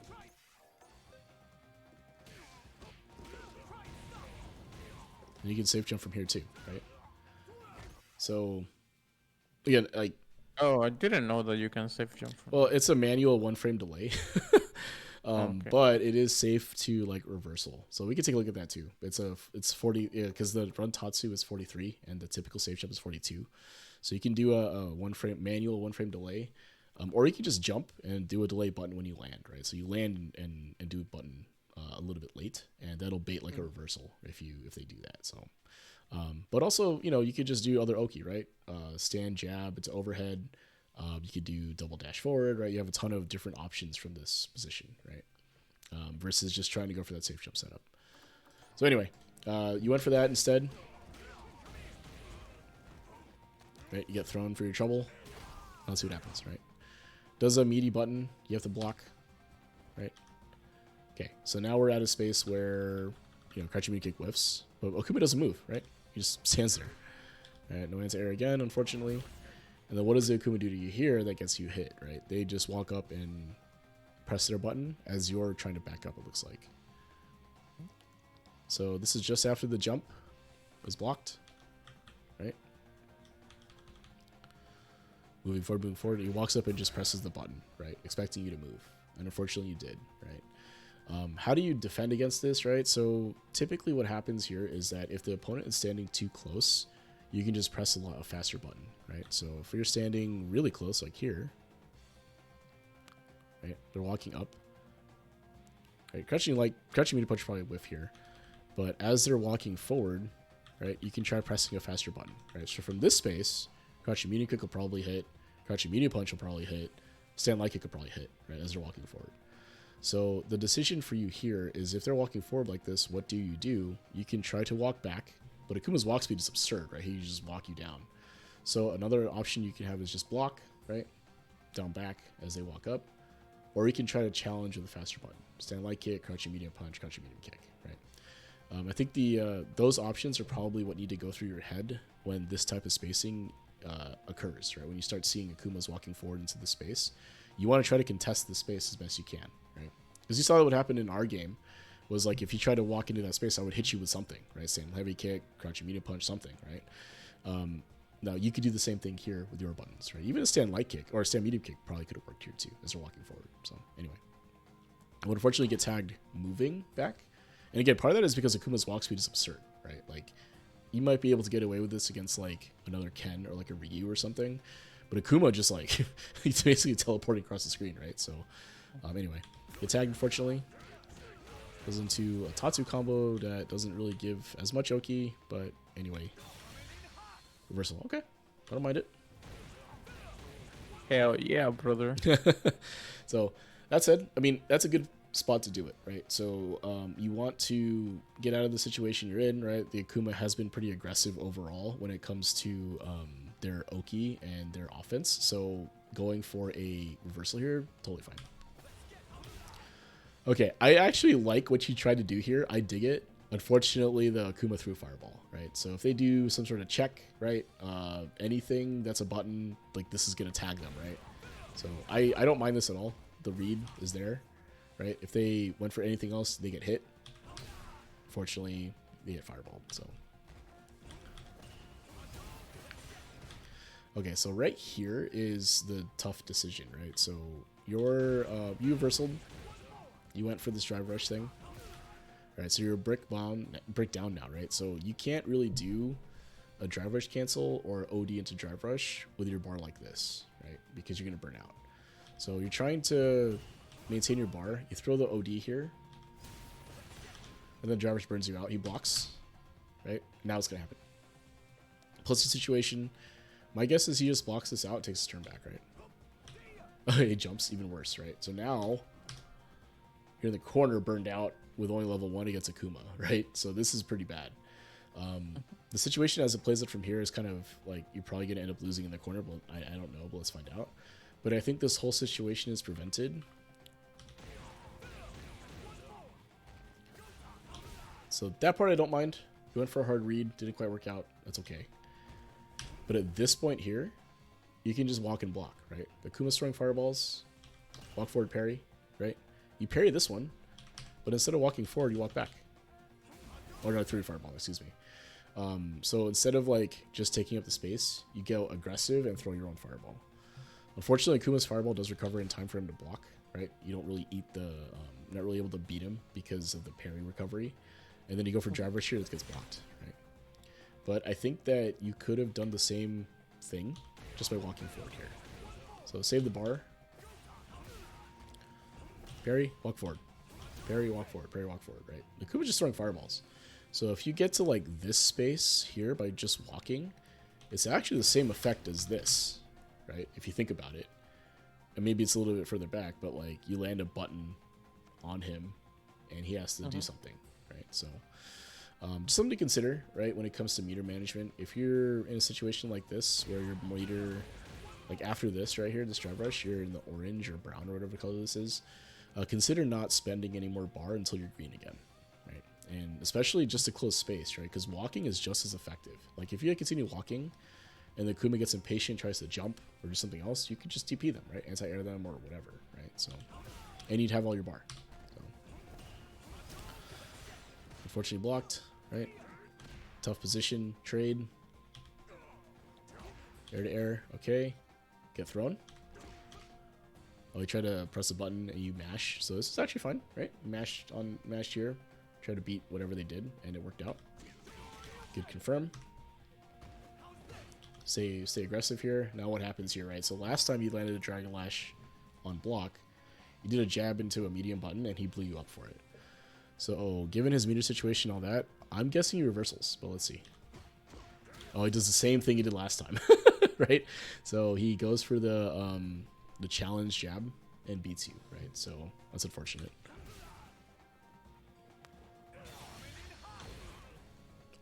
Good. Let's go. Got a chance here now, right? You're full screen, but it's okay. You got half a bar to build back. You got full screen. You got time. Just play the zoning game. Good jump. Oh, good jump, but the wrong button, right? That should have hit if he did the cross up. Yeah, this definitely hit. I'm like 95% sure this hits if you do that button. Oh, he recovers in time. That's unfortunate. But you should have done the cross up button anyway, because if you're on block, at least you have a chance, right? So you could do something like this, like the ranked special, right? I don't know what's a cross up button. So the cross up button, like for in general, or you mean for Ken? I just well right now for Ken, yeah. Oh, okay. So for Ken, his cross up buttons are jump light kick and jump medium kick. So those will hit behind the opponent if you cross them up. So Okay. those would be the ones to use there. So if you are jumping at them or over them and you want to land with a button, you would do one of those two buttons. The jump light kick is a little bit faster, but the jump medium kick does a little more damage, right? So if we take a look at what happened here. Oh shit. Am I doing this wrong? No, that's early. Oh man, I can't do it.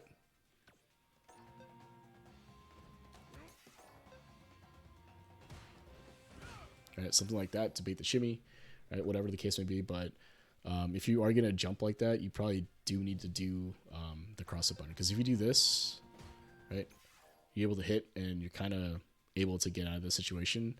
But you do the jump heavy punch, which whiffs, right? And then you get thrown for your trouble. And I think this probably kills you, right? Oh no, okay. Ooh. No, I don't check those, man. You whiff throws in front of me all day, sucking to press.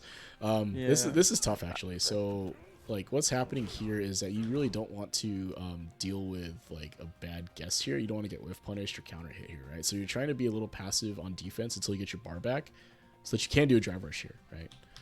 So he walks up, whiffs the throw. You don't react.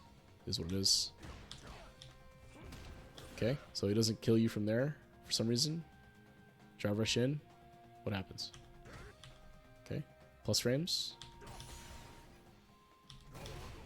Okay, now we're in it, right? Now we have a chance. So the Akuma burns out for that fireball for some reason, and now you have full bar. Okay. Full bar. They have CA, but you know I'm not too worried about that because you're gonna die to anything anyway. But you have full bar here, right? So let's see what happens. I'm guessing you fireball drive rush. Well, that would have been the case, though, right? I would have done exactly that. Yeah, yeah. And it's actually kind of tough, right? So let's take a look at why this gets beat, right? If you look at the space that Akuma is standing at here, right? It's a little bit far for a jump, but it's not unreasonable to try to jump over a fireball. So if the Akuma makes a read here and jumps, that's one thing. I think the Akuma just jumped because he felt like jumping. He's not reading anything, he's just jumping because he's been jumping at you all game. So unfortunately, you go for the fireball here that gets beat, right? So if we look at where they kind of fell apart for you here, I think that most of it has to do with some anti-error decision making, like anti-airing overall, right? And everyone can get better at that, so you know that is what it is. But the other aspect of it is some of the button selection pieces in neutral that you were doing, and then some of it is just like, how do I put this? Some of it was just you not guessing correctly or getting beat by the Akuma picking an option that beats yours, right? So what I will say is that I think that if your overall game plan is to try to beat them on knowledge checks and like those kind of left-right cross-up situations, I think it'll work sometimes, but it'll stop working eventually, right? I think that if you decide to go for the corner control against this Akuma in particular, you'd probably do a lot better, right? So what'll happen, I think, if you were to play this Akuma again and had them in the corner, is they're going to want to do something. They're going to demon flip, they're going to jump, they're going to drive rush. You're going to do something that you can check and stop in the corner, right? Because they play pretty antsy. So, but yeah, I mean, otherwise, like, neutral-wise, like, you know, there's some decisions where you can kind of change what you did. Maybe don't move forward as much, maybe press a different button. But, like, overall, I think this was mostly okay. Like, just some things didn't go your way, other than the anti-airing pieces. And then the last part of that would be some of the decision-making when it came to when you're spending your OD bar, right? So if you burn out for OD fireball into drive rush, that's probably pretty bad. And then that fireball at the end was maybe a little bit ill-timed, but I think it was actually fine given the situation. It's just the Akuma elected to jump from kind of far. So, but yeah. So what do you think so far? I mean, hopefully I'm talking about some of the points that you felt like were weaknesses in your game, but let me know what you're thinking. No, I'm actually you're talking about all the points because that's why I was actually glad that the first game against you went that way, because it actually showed the things that I was having trouble on. Mm-hmm, mm-hmm. So it was just easier to identify and fix. Oh yeah, definitely, So I definitely. I did write some notes down. So Cool. Yeah, man. that's also gonna help. Yeah, I hope that's gonna be Um, helpful for you later on. And this VOD mhm. will be up, so like later on after I upload it, you can watch it at like 2x speed, right, and get all the pieces that you may have missed or whatever. But yeah, Yeah. I mean that first game was actually pretty good, right? I got to see how you were playing your game, how that is working for you, and then kind of you saw how I adapted to what you were doing, and it effectively stopped what you were doing, right? So, and a lot of it ends up being just like stable gameplay, right? I'm stable in a sense that I'm not trying to beat you on knowledge checks. I'm not trying to beat you with like Mhm. random overheads, that type of thing. I'm just trying to beat you by applying strike throw and trying to out neutral you essentially, right? So anyway, cool, man. I'm trying to think if there's anything I wanted to lab in particular. I don't think there's anything we necessarily need to go over. You can take a look at some of the. I'll put a video in the Discord later about some of the Uh-huh. delay options that you can do in those scenarios, and it kind of goes over that a little bit better in depth. You can take a look at that later. Otherwise, I think that kind of covers everything. Was there anything you wanted to ask in particular? Yeah, just one thing. Mm-hmm. Is there any way that you think I can improve, like work on my spacing, like on my own, or do I just have to play more games? The unfortunate answer is you do have to play more games. But what you Okay. can do and it's something that I spend a lot of time on actually myself, is you go into the training room and then you kind of work on the maximum ranges that you can hit people at. So like, this is super boring and super annoying to do, and it's like not exciting at all. Mhm. But this is something you can kind of apply.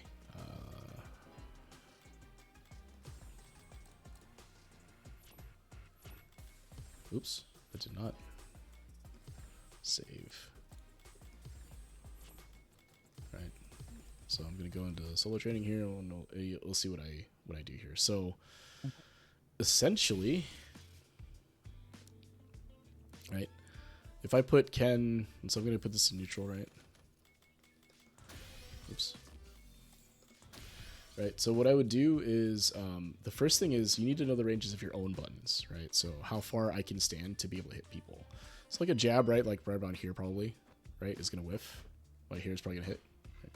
Like that. Stand light kick is probably, it's a little bit longer, right? So I think from here to probably hit, right? But I'm gonna whiff of him here, right? And you kind of get an idea of how close you can stand, right? So like right here is outside of stand light kick range. Outside of stand, your light range is too far, right? Yeah. Right. And then crouching medium punch range, right? Something like this is probably about right. Right? Oh, I guess not. I guess my spacing needs to work too. But you can see, right? It's like I'm barely whiffing this, right? Mhm. Forward a little bit. Hit, right? This is probably too close. Get used to doing this though, right? Like at the tip, if you can, right? Okay. Similar for stand heavy kick, right? Now remember, with stand heavy kick is a little different because Ken moves forward. Same thing with stand heavy punch, right? Like if you look at where Ken's standing, you see like his foot is by this hash mark here, this medium hash mark. If I press stand heavy kick, he moves forward, right? Similarly, if Yeah. I do the same thing with stand heavy punch, right? Some of the moves he does do move forward, right? Like stand light kick too, or stand heavy medium kick moves forward. So what that means is that you have to be also inherently aware of how much space you move when you press these buttons, right? Because like from right here, it doesn't look like it's gonna hit, but it does, right? Because Ken moves forward a little bit when he presses the button, right? Similarly for stand heavy kick and stand heavy punch, right? So Yeah. if you wanted to have something actionable right away, this is what I would do. It doesn't take that long, honestly, like to get used to it, but to go in the training room and be like, all right, where can I stand that will hit them, right? And then once you kind of get a sense of that, the next thing you can try to do is actually have the opponent move forward and back a little bit, right? So you would set something up like this potentially,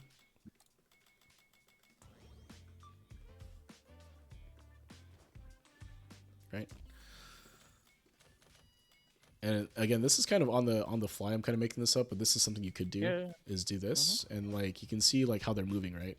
And just try to attack him, right? And as he walks into your space, try to press your button, right?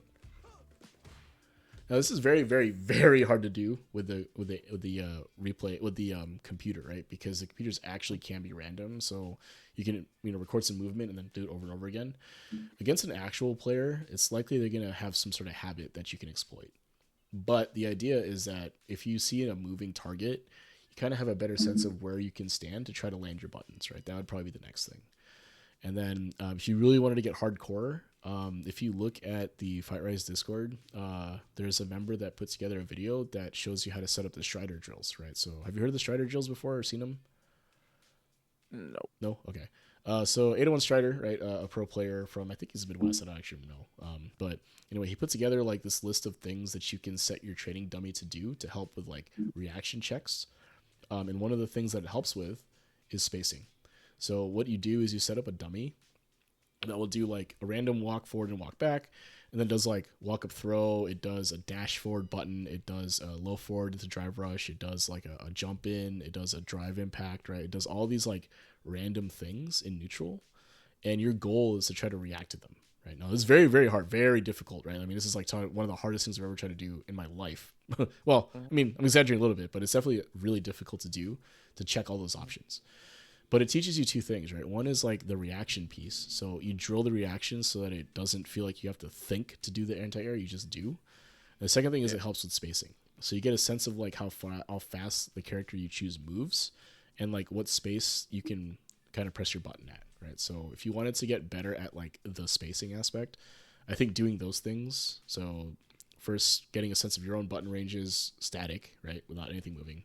Then getting a sense of your button ranges while moving, so a moving target. And then the third thing would be getting a sense of those ranges while trying to react to stuff, right? Those would be, I think, the ways to build on your neutral game without having to jump into too many games. That said, how you actually get better is by playing a ton of games, right? So go and Fight Rise, play a bunch of games against a bunch of people, right? There's a ton of good players there to help you with that. You get crushed a ton, and that happened to me too. Like, well, let me get games with you, and then you just go 0-5, 0-10, right? But every time you get into the situation over there, you just kind of have to learn, right? Like, oh, okay, if I move too close here, he presses that, right? You get used to the neutral game aspect, and you'll find yourself getting better, right? You'll find yourself like being able to recognize certain situations and recognize like spacing and all that, and you get better and better at it eventually, right? So, okay, yeah, that's what I would do anyway, to start out. But yeah, I think the universal answer is to play more games. That's probably the real way to do it, right? So. Yeah. Anything else you want to ask? And yeah. Not really. No. Okay. I feel like we covered everything that I had like questions on, and Cool. I feel like I have like an idea of what I have to do. Okay. Perfect. Yeah, man. If hopefully it felt actionable, right? Obviously there's some things to look at, but yeah. So yeah, did you want to run it back? Do you have time, or do you want to call it a night? It's up to you. Yeah. Let's fight. Right. I gotta play a bunch of games, right? Yeah. All right. I like your style. All right. Yeah.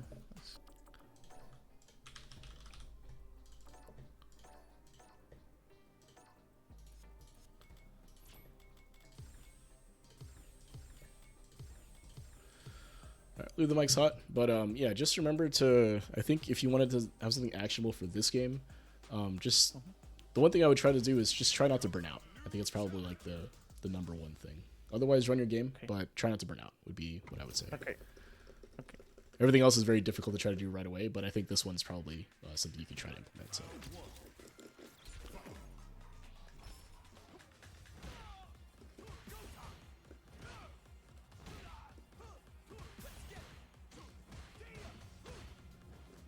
Oh.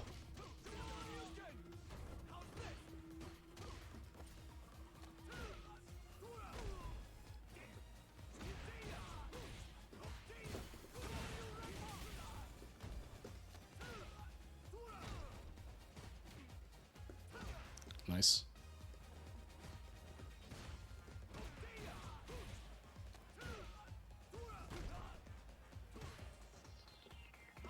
Uh-oh.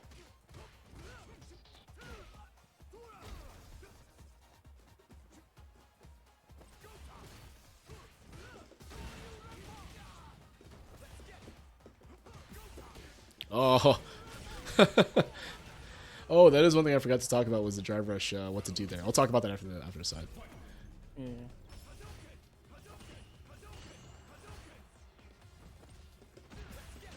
Wait, I have to mute the thingy. Yeah. Okay. Now.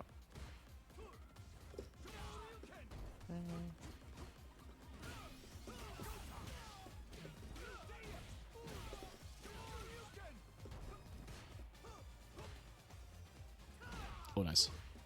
Uh-oh.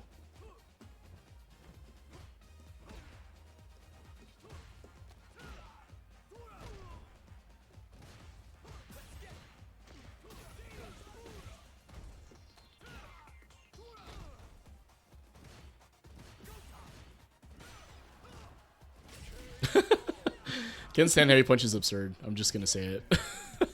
It's hard to deal with that in that situation because anything you press might get hit. So,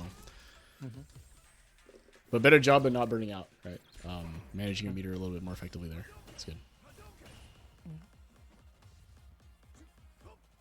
Wow, I'm just walking back. Man. Yeah, what's going on?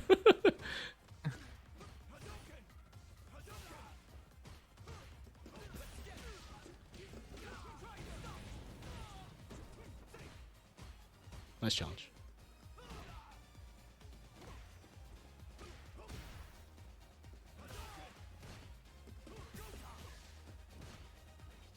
Oh.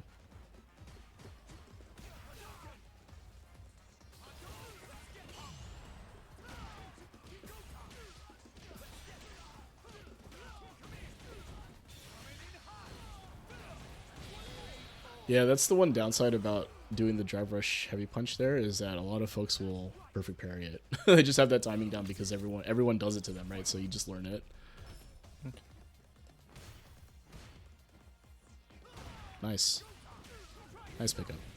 Oh.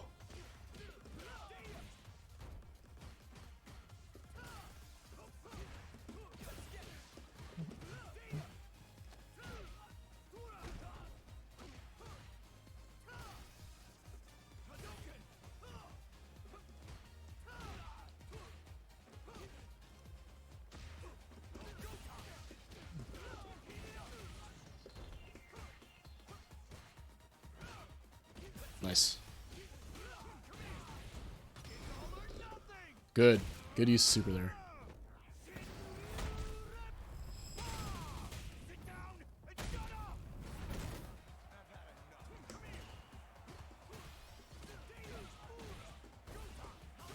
Oh, nice TP. That's actually kind of tough, the reaction check there, because the DP is like what is it, Aaron vulnerable or whatever, like beats the Dragon Lash.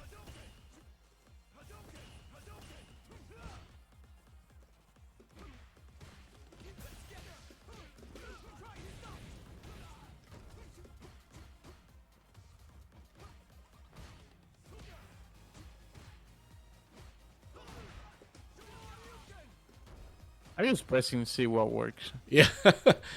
Right? It's tough because like you can't adjust space anymore, right? So I can just kind of do this and like you just press and sometimes it whips, sometimes it doesn't, right? Yeah. Ah.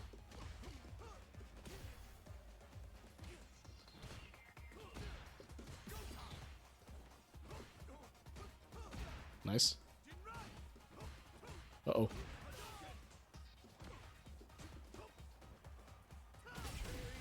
That's so hard to deal with, though, right? Like, how do I play neutral there? This is something you'll just have to learn, I think, as you play more and more, and get a sense of like how to challenge that space. Yeah, I'm gonna watch the bot after, so I can check this kind of stuff. Yeah, you have the replays too, so you can do replay takeover and stuff. Yeah, nice. Side switch. Oh, okay.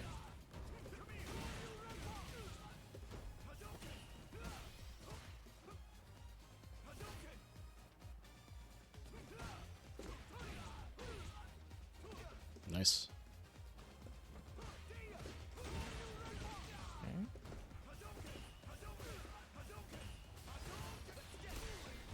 Oh, that was supposed to be a T-Rev.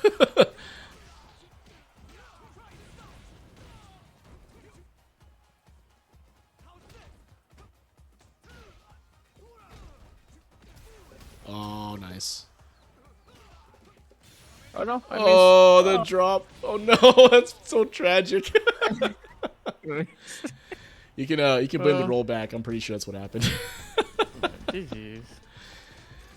Yeah. So anyway, I know the result wasn't quite they kind of be the same, but like let's think about what was happening while you were playing. Right, you're trying to think more about how you would fight out of the corner, what buttons you would press. Right, you're trying to conserve your meter a little more. Right, so already improvement. Right, like it was a little more of the kind of patient neutral that you wanted to play. But unfortunately, because like my spacing might be a little bit better and all that stuff, you're kind of getting hit. But I think you can see the thoughts process there starting to click now, right? Like, how do I build it? So. Yeah, those games I was just trying out stuff, see what works, see the ranges, Yep. just so I can like get better at it. Like I feel like if I just watch a video or something like, oh, these are the good buttons and stuff like that, I feel like I don't learn as much. So in the game I was just, let me try this one, let's see how far it goes. Yeah. I noticed that you were just kind of pressing those buttons, which is fine, right? That's probably how you would fight away anyway. But you saw how like I was able to kind of use my movement to induce you to whiff, right? So like if you're seeing me do that where I walk up and walk back, if you're in the corner, your solution, if you will, to that, if you make that read, is to walk forward and press the button, right? So you did that effectively, the crouch medium kick, so that's great. Okay, one last thing I'll talk about, because you asked about it, was what do you do after you block drive rush? Typically, people will just derev. So if you are ready for it, you can derev through that, right? So they do the drive rush, you do the derev, and it blows them up, right? Or not blow them up, but it stops your pressure. Another thing you can do... How do you derev? I've never done it. So for drive reversal, basically while you're in block stun, you hold forward plus the drive impact, right? So okay. Let me show that here. Okay. So I'm just gonna have the Ken do Jinrai, I guess. I think this is what I have recorded here. Right. So if you look at my inputs, I'm basically blocking, and then while I'm in block stun, I press forward or hold down forward plus the DI macro, right? So heavy punch, heavy kick, and that'll do the drive reversal, right? So if you look at what happens here, right? So I'm in block stun, and then I just basically hold forward and the DI, and it'll come out immediately once it's available, right? So this is the easiest way to do that. So if the Ken does a drive rush, for example, right? So let's record that.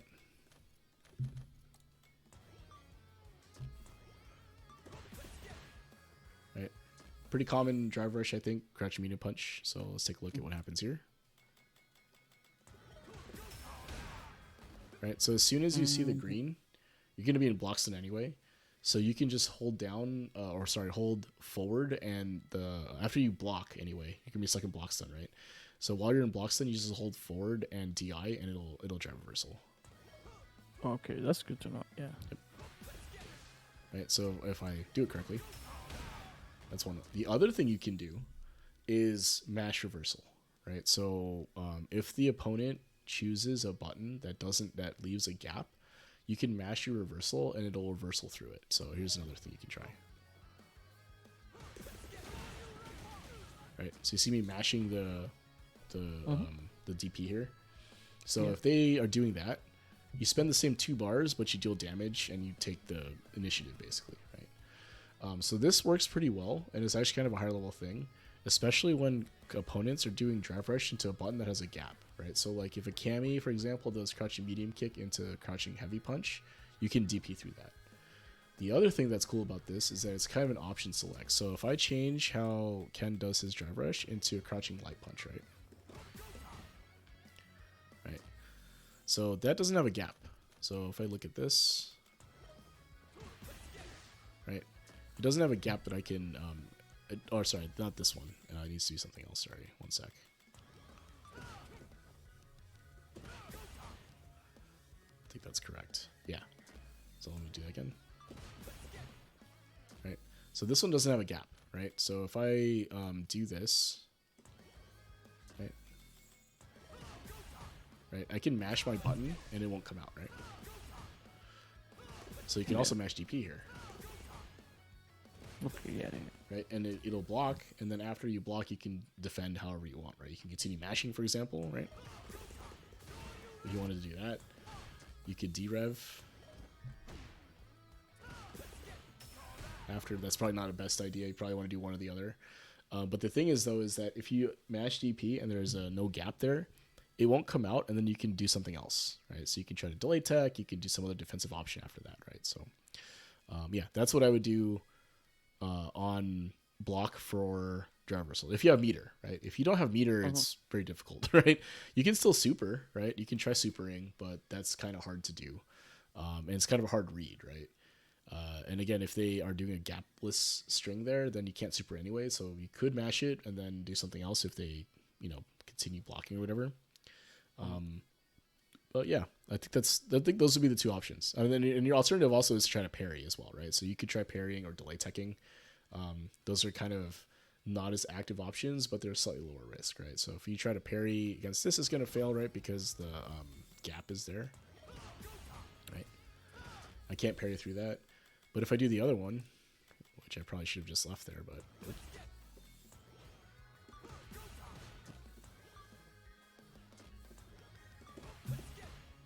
Right, I could try to parry this.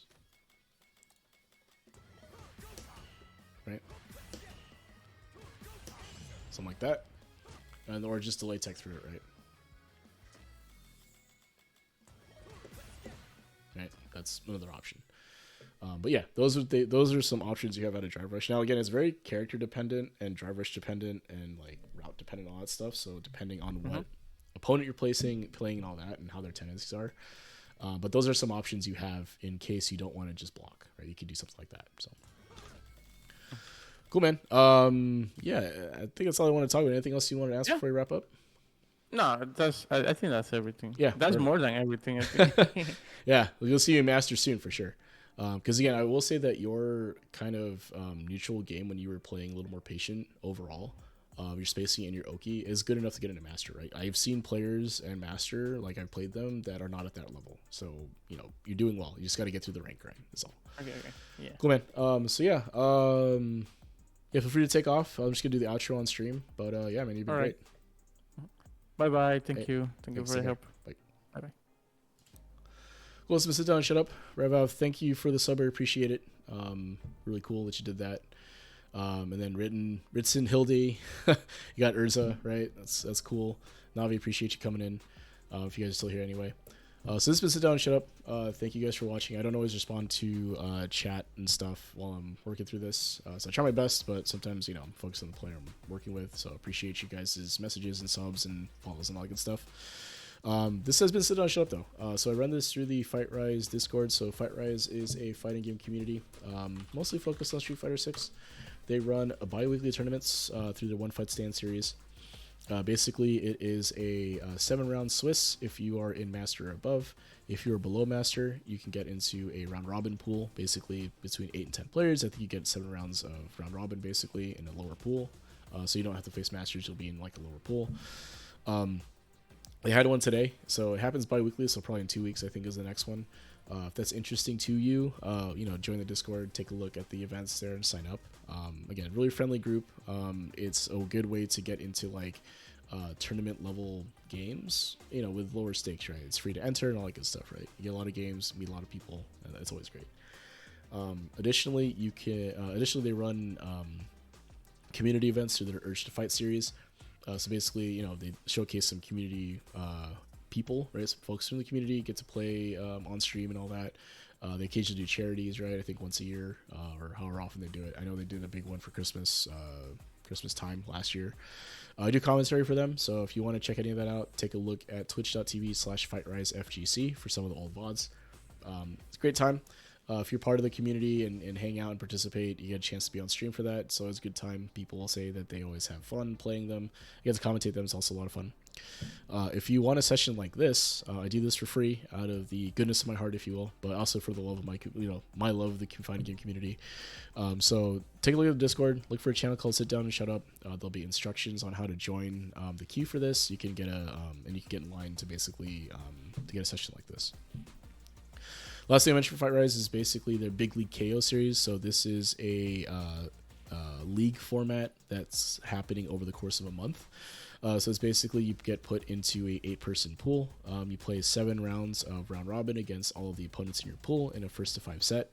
you basically do 2 sets a week. So over the course of 4 weeks, you'll do 2 sets a week, right? And then, you know, the last week you'll have 1 set plus any makeups. Really good time. It's first to 5, so longer sets against players that are, you know, it's pretty balanced overall in terms of pools. So you'll be playing against a lot of folks that are at or around your skill level. So that's always cool. Good way to get a lot of games, you know, get to know the folks in the community and all that. The season right now is still running, so I think next season is going to be whenever it happens. Take a look at the Discord to find out when the next one is. Signups happen, and they have to get announced because of how popular this is. A lot of people sign up for it. A lot of fun. Good way to get longer sets with a lot of different players and a variety of folks. I'm also part of the Newbie Fight Club. So Newbie Fight Club is a fighting game community that focuses on helping newer players get into fighting games. Right now, it's mostly focused on Street Fighter 6, but they also do 3D games like Virtua Fighter and Tekken 8, if people still play that. And other games like Strive and some other 2D games, you can find players for those as well. So they run lobby nights for Street Fighter 6 every Monday, Wednesday, Friday. On some Mondays, they run a modern-only tournament, which is a lot of fun. I think they ran one recently. And then Fridays, sometimes they also run double elimination and or Swiss tournaments. So if any of those things interest you, take a look at the Newbie Fight Club Discord, join in. I will say on Tuesdays and Thursdays, they also run some other events. Right? I think Thursdays, they typically run some sort of Fightcade or retro gaming. And Tuesdays, they used to run either Strive or like a 3D game, but I think it's been less and less recently. But take a look anyway, right? You can see if people are playing the game and all that good stuff. So anyway, this has been Sit Down and Shut Up. I appreciate you guys tuning in, and thank you so much, and have a good night.